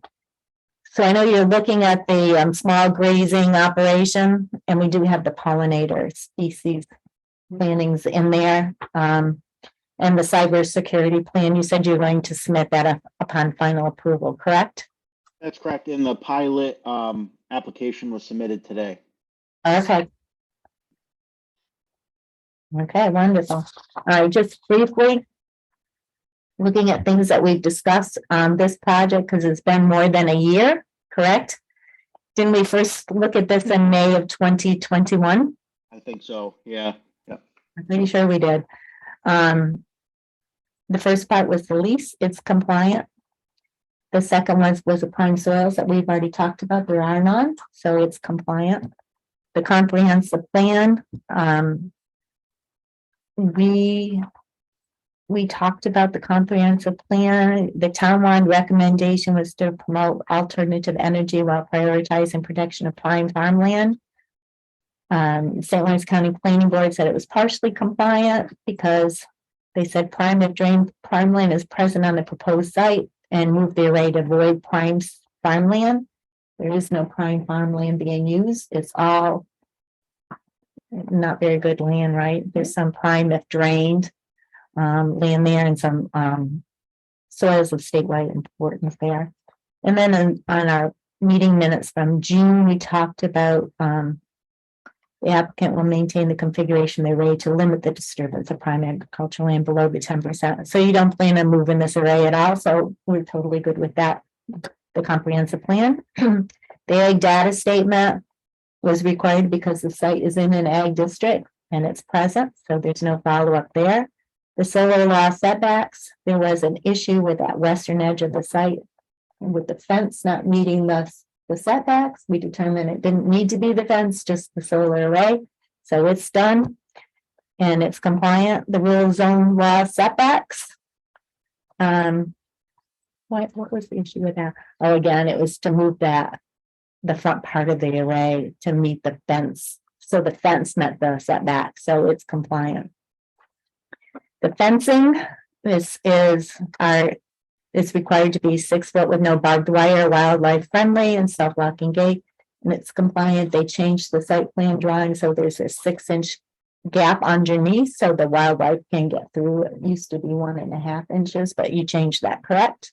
Correct. Yep. The access road, we wanted it to be built along the field edges, elevation contour 16 foot wide, no impervious materials, and it's compliant. So there's no further follow-up with it. Safety, we need you to share the information with the fire department and identify the shutdown on the site plan. So, and submit the evidence that malware software is installed, and this is going to be supplied with a building permit, and you're going to submit the letter from the fire department, Yes, yep. right? And it's so all of that is pending. The safety piece is pending. Signs are compliant. There's a drawing in your site plans with the dimensions as well as where they're going to be located. There's no issue with it. Tree and existing vegetation removal. It's required that we minimize or offset the planting. There's going to be about 0.7 of an acre of clearing. And you said there's going to be 2/10 of an acre that's going to be offset with planting. And I believe that's about all you can do with the land you're given, correct? Yeah, and that area will grow too as those bushes get bigger. As they get wider, the footprint increases and then the acreage will grow. Okay. So I feel that that's done. You all agree? The zoning law 7033 alternate energy systems. We wanted to reduce the impacts on neighboring property owners. And they're providing buffering, and the photo simulations show that the visual impact for the neighbors is going to be minimal, except for Ian. But Ian supports the project, so you agree? No more follow-up on it. Solar collector glare. An analysis was done, and we determined that glare is not going to be a problem. So there's no more further follow-up for it. The visual impact analysis is going to be pretty minor, as I said. Felt that they were compliant with it. So no more follow-up on visual impact. And chime in if you think that I'm wrong. Noise analysis, it was done. It was determined that it was going to be a minimal, if non-existent, impact on the neighboring properties. So no more follow-up on it. Exterior lighting, none is planned, so no more follow-up on it. On our site plans, we asked that a few things be done. One, that on sheet C101, add the southernmost corner tree clearing, and that was done. It's on CO101 and C102 in the May 2022 site plans. We asked that they provide a detail for proposed filter strip areas and include a hatching plans to identify these areas. And that was done on C104 and C501B3 states 6 feet and 6 inches conflicts with C504C1 states 12 feet 2 inches regarding the panel width. They changed that. So now they both state they're 7.5 feet. We asked in C104, the label was cut off. It's no longer cut off. And C104 and C504 include the outlet protection and check dams to ESC plan per New York State DEC Blue Book guidance. That was done in C104 and C504. It states how they're protecting the rock outlet protection plan. C501 detail B1 appears to be impervious driveway, revised to be a gravel driveway. So they did, and C501B1 is now a pervious driveway. C504 detail A3, we said revised to say northeast, and they did that. We wanted the detail on the proposed timber bridge, and we now have an entire page of the schematics on the bridge, right? Showed the DEC wetlands on the site are considered state jurisdictional, and we have that information from the DEC. They are federal wetlands and they're non-jurisdictional. We revised the gate to be 6 inches. We asked that they add the location of the soil stockpiles, and that's been done. C501B3 add the height and spacing of the solar panels, and that was done on the September site plan reviews.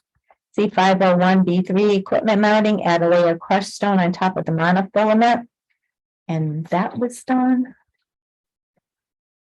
on C501B3. Oh, excuse me. you said there will not be stone installed beneath the panels and racking.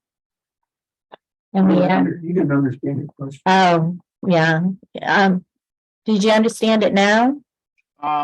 So this is a response from our engineer at CNSC. 501B3 is the panel and racking. Yes. Those will not have stone, or it'll be pollinators underneath. Were you referring to A1 by chance? I thought it was your equipment mounting.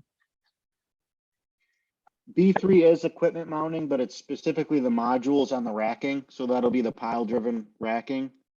So maybe it was meant to be, what was A3?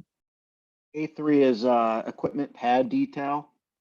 That makes sense that it would be A3, huh? Yeah, right? If it's A3, Yeah, actually, now I'm looking at A3 too. I don't see Marify fabric as noted. So we can include that on our building permit submission. okay. Brian, did Eric talk to you at all about that one? I think it was just a confusion between the two details. My ear, I apologize. No, sorry, I was just looking at the drawings as well, Mike. Sorry, I did not talk to Eric about that. Okay, no problem. It says, So you follow up with that. sure, yep. And then we wanted a means of shutting down the system in the site plans. We said we have a remote shutdown on one of the poles owned by National Grid along with a GOAB switch, a manual shutdown on another pole owned by National Grid. Yeah, I can explain that with the site plan. There's actually multiple forms of shutdown, so I'll go through the different ones. So the first pole is the utility GOAB. That's a gang operated air brake, and what that is it's a manual turn off essentially. So the fire department or utility can access with a long pole and they can remove the switch. The second pole is a recloser and relay, and that's remotely operated by the utility. So if there's an issue, the utility can remotely turn the system off. And then further down the pole lineup, there is an additional GOAB owned by us as the owner of the property. And then there's an additional recloser owned by us. So there's essentially 4 methods of shutdown on this project. Very good, thank you. So that's going to be spelled out somewhere on your site plans. Yeah, the poles are identified on the site plan. You'd have to go to the CESR, the Coordinated Electric Service Interconnection Review study that we provided. That might give more detail on what the poles do, but it is stated on the site plan. Thank you. The bridge, we asked for you to obtain a permit to construct the bridge over the waterway from the Army Corps of Engineers, and that's pending, correct? Correct. In the operation and maintenance plan, we ask that you identify the stormwater practices used on the site and identify common issues for each practices. And you said that stormwater design and details are provided in the SWEP report. The limits of the maintenance include, we ask that you include a map indicating the limits of the maintenance for the site operator owner, or describe the limits of this maintenance. You said the limits. Oh, wait a minute. Actually, I think part of my note got cut off. What I can add to this is the limits of maintenance is going to be our leased area with the landowner. So what I was going to offer is with our building permit submission, we'll have our legal description at that point of exactly what our lease limits are, and we can include that as an exhibit A or B to the operation and maintenance plan, so it's legally spelled out. Oh, that'd be great. All right.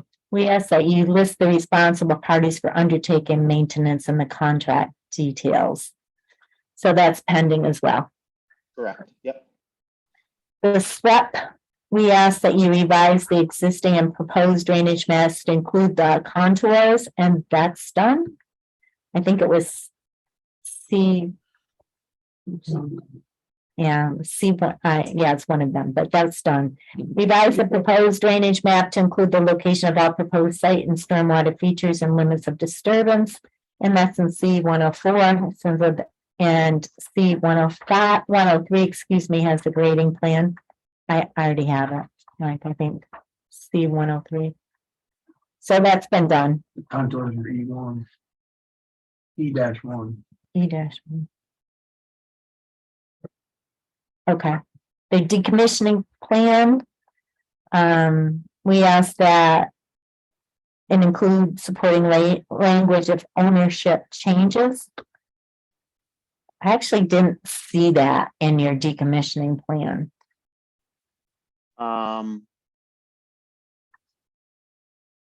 That if the ownership changes, that you are going to notify us. And I think B&L also made that recommendation. Oh, so the project company that was created for this project will never change. The ownership of the project LLC could. So we wanted to clarify that because the project company that's listed on the decommissioning plan will remain constant.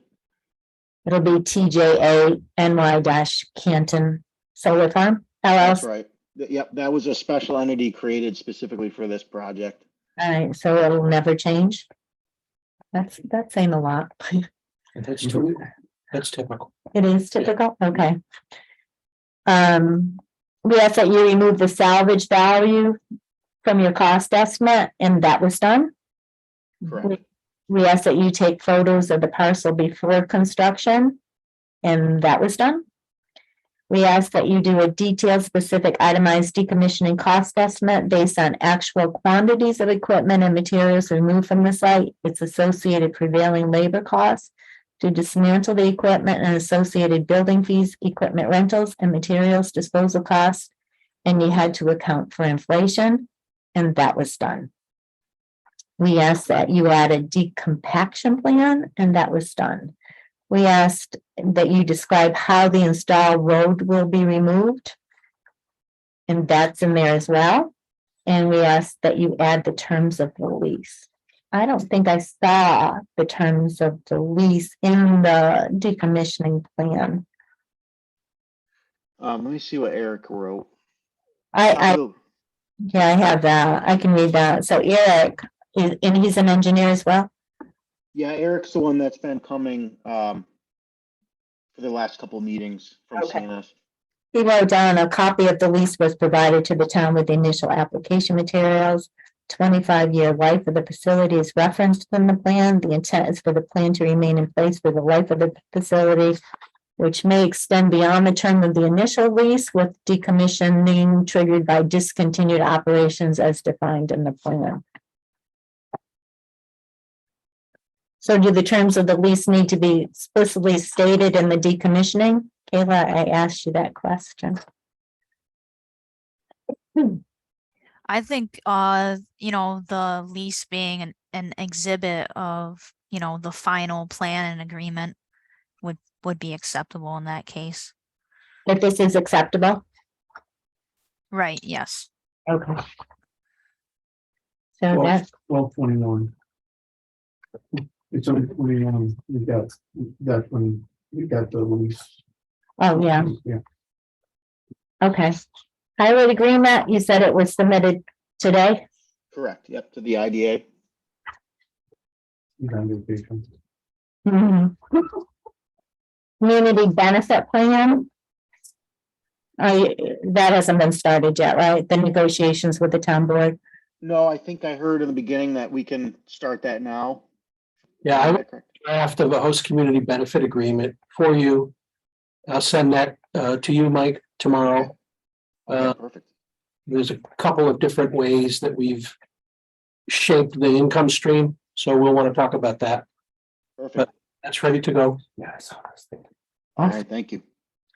New York State Office of Parks, Recreation and Historic Preservation, we asked that we get a letter saying no effect, that there would be no impact on the project.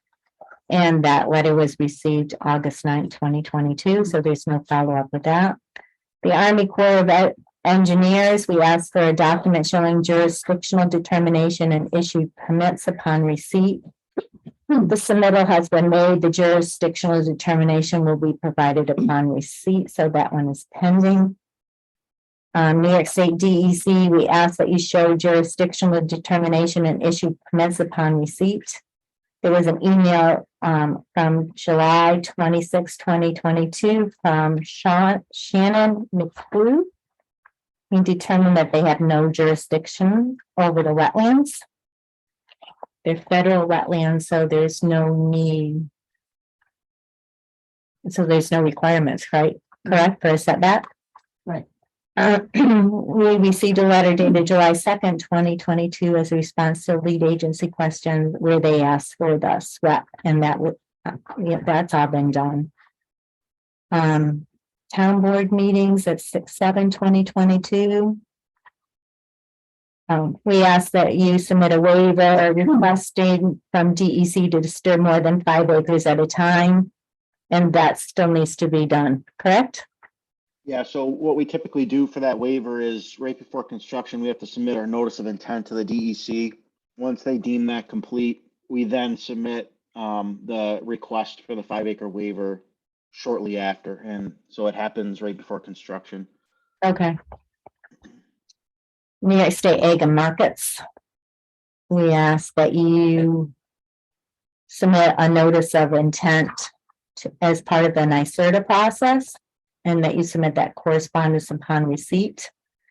And the copy of the notice of intent was provided with this response, and it was dated 7/22/2022.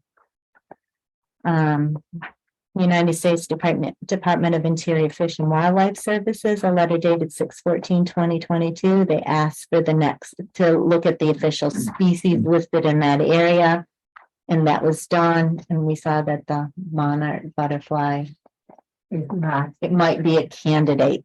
So that's it for follow-up. So there's a few things that are yet to be done, but most of them can be done after we look at the project as a whole. So now we have to determine, are we approving this project with or without conditions? Are we or not approving the project based on our solar law? Taking into consideration the public comments, which we received one of, and it was in favor of the solar project. And St. Lawrence County Planning Board, we looked at it, the project, and approved it with conditions. We looked at our solar law. We've determined that our criteria has all been met, and a few things are pending. So now I need the final vote on the project. Yay or nay? Yay? Yay? Yay? Yeah. Yay? Yay?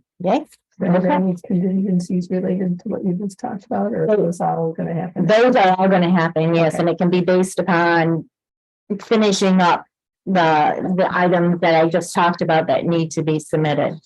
Okay? And I think they always been on the very secret plan. You probably could. You didn't say anything. All right, so now we have to do that resolution. Oh my gosh, it tends to be so long. This is it, right? Yep. All right. Town of Canton, New York Planning Board, resolution, whatever number it is, probably number 2. I don't know. Resolution approving site plans for US Route 11 Canton Solar Project, TJA Clean Energy, dated September 15, 2022. Whereas TJA Clean Energy applicant proposes to construct a 5 megawatt solar power generation facility on 32.08 acres of 82-acre lot owned by Northwoods Property Incorporated, located at 6046 US Route 11, Canton, New York. Tax ID number is there. And whereas the proposed facility will be operated by TJA Clean Energy, who will enter into lease with the owner for use of the property as a solar facility. Whereas pursuant to the Town of Canton Local Law number 3 of 2019 zoning law, the proposed facility is considered a major solar collection system and is permitted through the issuance of a special use permit in commercial and rural zoning districts, subject to site plan review and approval by the Town of Canton Planning Board. And whereas in May of 2021, the applicant submitted an application to the planning board seeking site plan approval for the facility. And whereas the documents submitted by the applicant as part of its initial application submission and numerous subsequent submissions consist of, among other things, 1, an application, 2, a full environmental assessment form, 3, site plans, 4, the requisite filing fee and escrow amount for the application, and 5, a variety of additional documents to collectively the application. And whereas the planning board, with the assistance of its technical and legal consultants, engaged in a detailed review of the application materials. And whereas on August 12, 2021, the planning board opened the public hearing on the facility to, it should be 2022 is when we did our public hearing, right? Could I interject one thing too with the TJA clean energy notation? Would we be able to switch that to the project entity? Which is, TJA New York Canton Solar Farm LLC.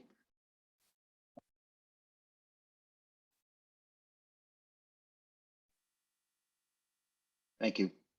Sure, thank you. Okay, where was I? Oh, whereas on August 12, 2022, the planning board opened the public hearing on the facility to gather comments and consider the verbal and written comments submitted by the public. The public hearing remained open until the public hearing was closed by the planning board on September 15, 2022. And whereas pursuant to the town of Canton zoning law, the planning board has taken into consideration the location, arrangement, size, design, and general compatibility of the facility to surrounding uses, the potential glare and noise impacts, the adequacy of stormwater and drainage facilities, the adequacy of landscaping affecting visual and noise buffers, and the overall impact of the neighborhood. And whereas the application is considered a type 1 action under New York State Environmental Quality Review Act, SEQR, whereas the planning board declared its intent to be lead agency and conducted a coordinated review of its establishment of lead agency in the application pursuant to SEQR and circulated said intent to all involved and interested agencies. Whereas all involved and interested agencies either consented to the planning board being lead agency or allowed the 30-day period to elapse, and the planning board as lead agency conducted a thorough review of the project, carefully examining all the potential impacts of the proposed project. Whereas the planning board has thoroughly reviewed part 2 and part 3 of the EAF and has been assisted in the review of the SEQR documents and the application by its consulting engineers, Barton and Lejudas, DPC, BNL. Whereas the application was referred to the St. Lawrence County Planning Agency and the planning agency in a letter dated July 15, 2022. Conditionally approved the project, referred back to the town planning board for consideration. The planning board is therefore free to move forward and take the final action on this project as it sees fit. Whereas on September 15, 2022, the planning board approves part 2 and 3 of the EAF and issued a secret negative declaration for the project. As set forth on the EAF part 3 is a written, well-reasoned statement which concludes that the facility will not create any significant adverse environmental impacts and that a draft environmental impact statement will not be prepared. Now, therefore, be it resolved in accordance with the town of Canton zoning law, the planning board hereby grants the site plan approval requested by the applicant subject to the following conditions, which must be satisfied unless otherwise stated prior to the stamping and signing of the site plans by the planning board chairperson. 1, the applicant shall enter into the decommissioning agreement, which shall be approved by the town of Canton board, the town board, and the town attorney, and signed by this town supervisor, by the applicant, and by property owner. The applicant shall issue a performance bond or other equivalent financial security for the decommissioning of the facility, which shall be approved by the town board and the town attorney.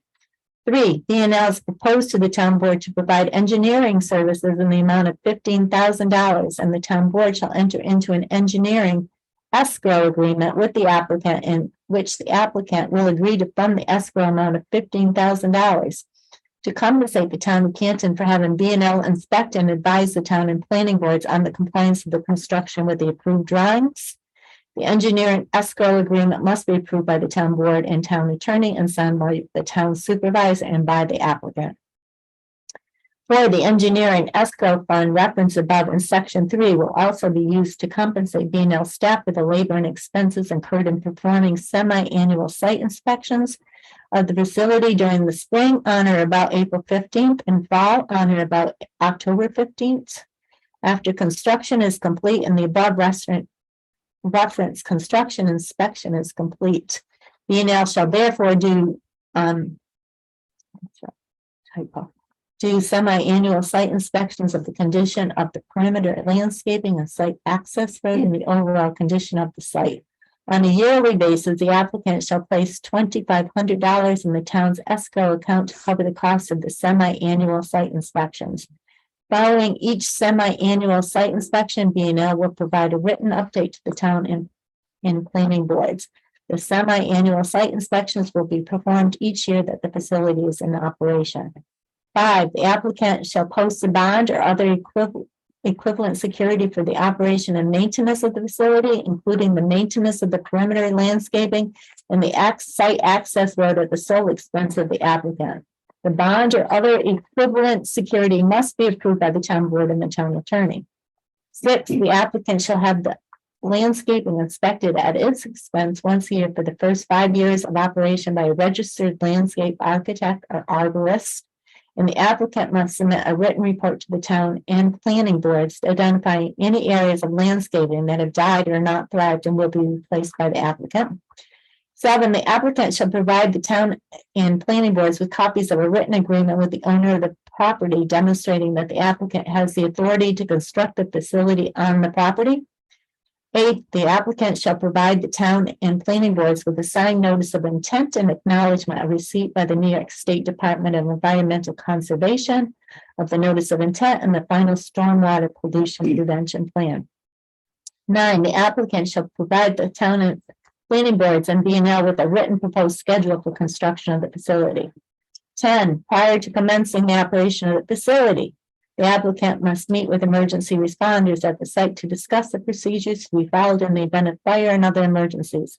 Within 5 days of the meeting, the applicant must provide the town supervisor and town and planning boards with hard copies of the meeting minutes. The meeting minutes must indicate the name and contact person for each of the attendees and provide a detailed description of the procedures that will be followed by the emergency responders in the event of a fire or other emergency. 11, the applicant shall provide payment for all outstanding fees, including any invoices by planning board and or town board consultants and attorneys. 12, the applicant shall provide the town and planning boards with copies of all other approvals issued for the facilities, including all local and state permits as required and sign-offs by all interested parties and involved agencies. 13, the applicant has agreed with that no additional expansion of the facility will be proposed. 14, the applicant will notify in writing by U.S. Postal Service the town and planning boards 30 days prior to the sale, assignment, LLC membership, purchase agreement, or transfer of the facility to another entity. The new owner of the facility must provide the town and planning boards with their contact information, including mailing address, telephone number, and email address. Moreover, no sale, transfer, or assignment may take place unless the new owner agrees in writing to comply with the conditions of approval. 15, in the event that the town of Canton receives complaints regarding glare impacts from the facility onto affected landowner properties and or public roadways surrounding the project, the applicant must identify the source of the glare impacts and implement immediate mitigation measures and notify the town in writing of the mitigation measures undertaken. 16, in the event that the town of Canton receives complaints regarding light and or noise impacts from the facility onto affected landowner properties, the applicant must immediately identify the source of the light and or noise impacts and implement appropriate mitigation measures and notify the town in writing of the mitigation measures undertaken. 17, after completion of the facility and prior to the commencement of operation, the applicant shall retain the services of a New York State licensed professional engineer to provide post-construction certification that the facility complies with applicable codes and industry practices and has been constructed according to the approved design plans. The applicant shall also provide certification from National Grid that the interconnection from the solar facility to the electric transmission line has been inspected and approved. Number 18, the applicant and any successor or assigned must maintain commercially reasonable general liability insurance in an amount no less than $1 million each occurrence and $2 million general aggregate, and must name the town of Canton as an additional insured on the policy and provide a waiver of subrogation to the town. 19, the applicant shall enter into the payment in lieu of taxes pilot agreement with which shall be approved by the town of Canton town board and the town attorney and signed by the town supervisor and the applicant. 20, the applicant shall enter into a host community benefit agreement with the town as required by paragraph F7 of the zoning law. Be it further resolved that the planning board hereby authorizes and directs the planning board chairperson to stamp and sign the site plans upon the applicant's satisfaction of all applicable conditions set forth above. Be it further resolved that this site plan approval shall be valid for a period of 1 year from the date it is issued, unless the applicant applies in writing to the planning board for a 1 year extension of at least 30 days prior to the initial expiration period. And be it further resolved that a copy of this resolution shall be filed in the office of the town of Canton town clerk within 5 days of the date of the resolution and should be mailed to the applicant within the same 5-day period. The foregoing resolution was voted upon with members of the town of Canton Planning Board voting and signing as follows. There we go. Bill Nye. Yes. Who's next? Ziggy. Yes. Betsy. Yes. So my name is still spelled out. Yes. I mean, yes. Okay. That's it. We don't sign this though until after. Right? Last time we did sign it. I know it was a different resolution though. Remember, I read it in here somewhere. But I don't sign it until later. Are you the applicant okay with this resolution? Did you hear it all right? Yeah, so we have to have the resolution for both the nag deck and the site plan approval and special use permit for our NYSERD application. Is it possible to get those? Did you say it's not going to be signed, the resolution? I have to read where I read where I was when I was going to sign it. Well, yours. Prior to stamping and signing, now therefore be it resolved in accordance with the town of Canton zoning law, the planning board hereby grants the site plan approval requested by the applicant subject to the following conditions, which must be satisfied prior to the stamping and signing of the site plans by the planning board chairperson. So that's specifically the site plans, right? Is the resolution or the approval allowed to be signed? Let's look at this. This is the area that I'm talking about. Where it says prior to stamping and signing of the plan.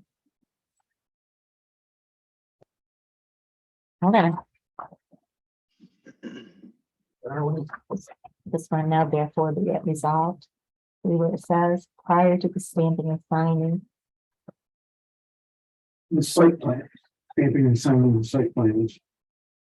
But not this resolution. Hereby grants the site plan approval requested by the applicant subject to the following conditions, which must be satisfied prior to the stamping and signing of the site plans by the planning board chairperson. So this resolution, which has been voted and approved by the board, can be signed. Right. And it contains a condition which has not been satisfied. Perfect, thank you. Perfect. So yes, you can have this. Thank you. And We brought you along. Okay, I mean, it's something useful. Yeah.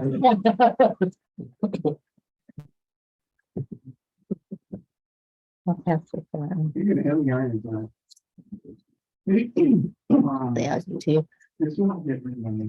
My name is still. Do I just change the spelling? Yeah, Just modify it. just. And Make sure. then just finish it. Anything else to be brought before the board tonight? Yeah. Oh, no. No, I do this, no, yes. You might listen to I'm sorry. You have a meeting scheduled for October 13th.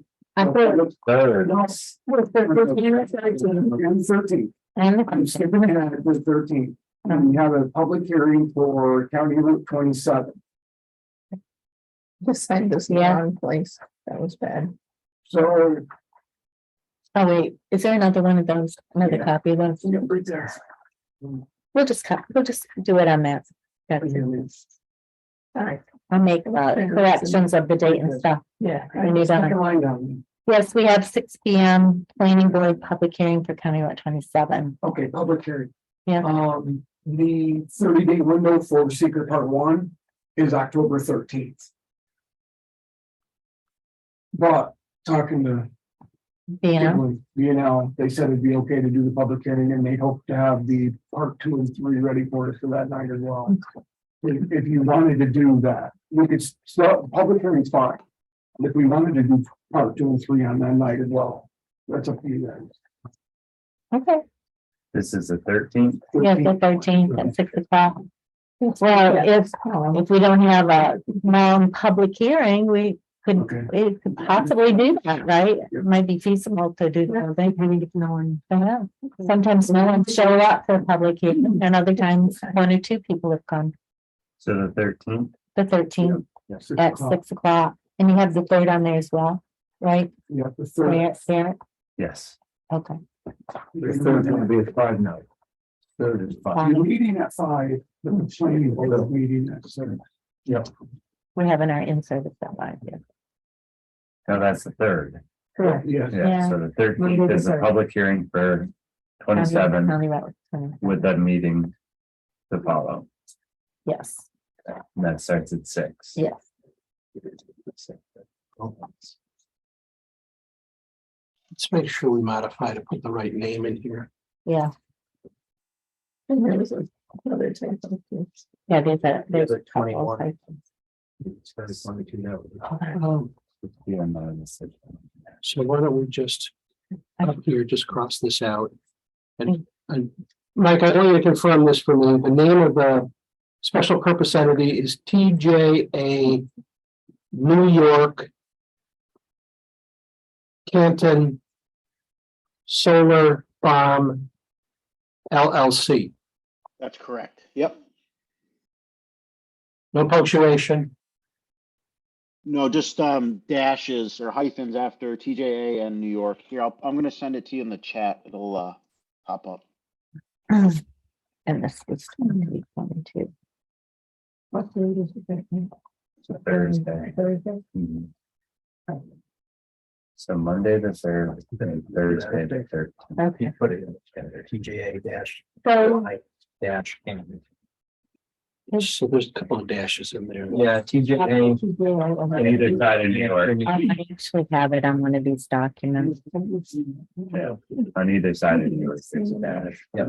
I think it's TJ dash New York dash. That's it. Yeah, that's the way it goes. Okay. All right, guys, if there's no further business, I'll entertain a motion for adjournment. And I'll second. All those in favor? Yeah. Yay. Thank you all so much. Thank you all. Good All job. your work on this. Thank you, Kayla. And Yeah, everyone. thank you. Thank you very much. Thank you.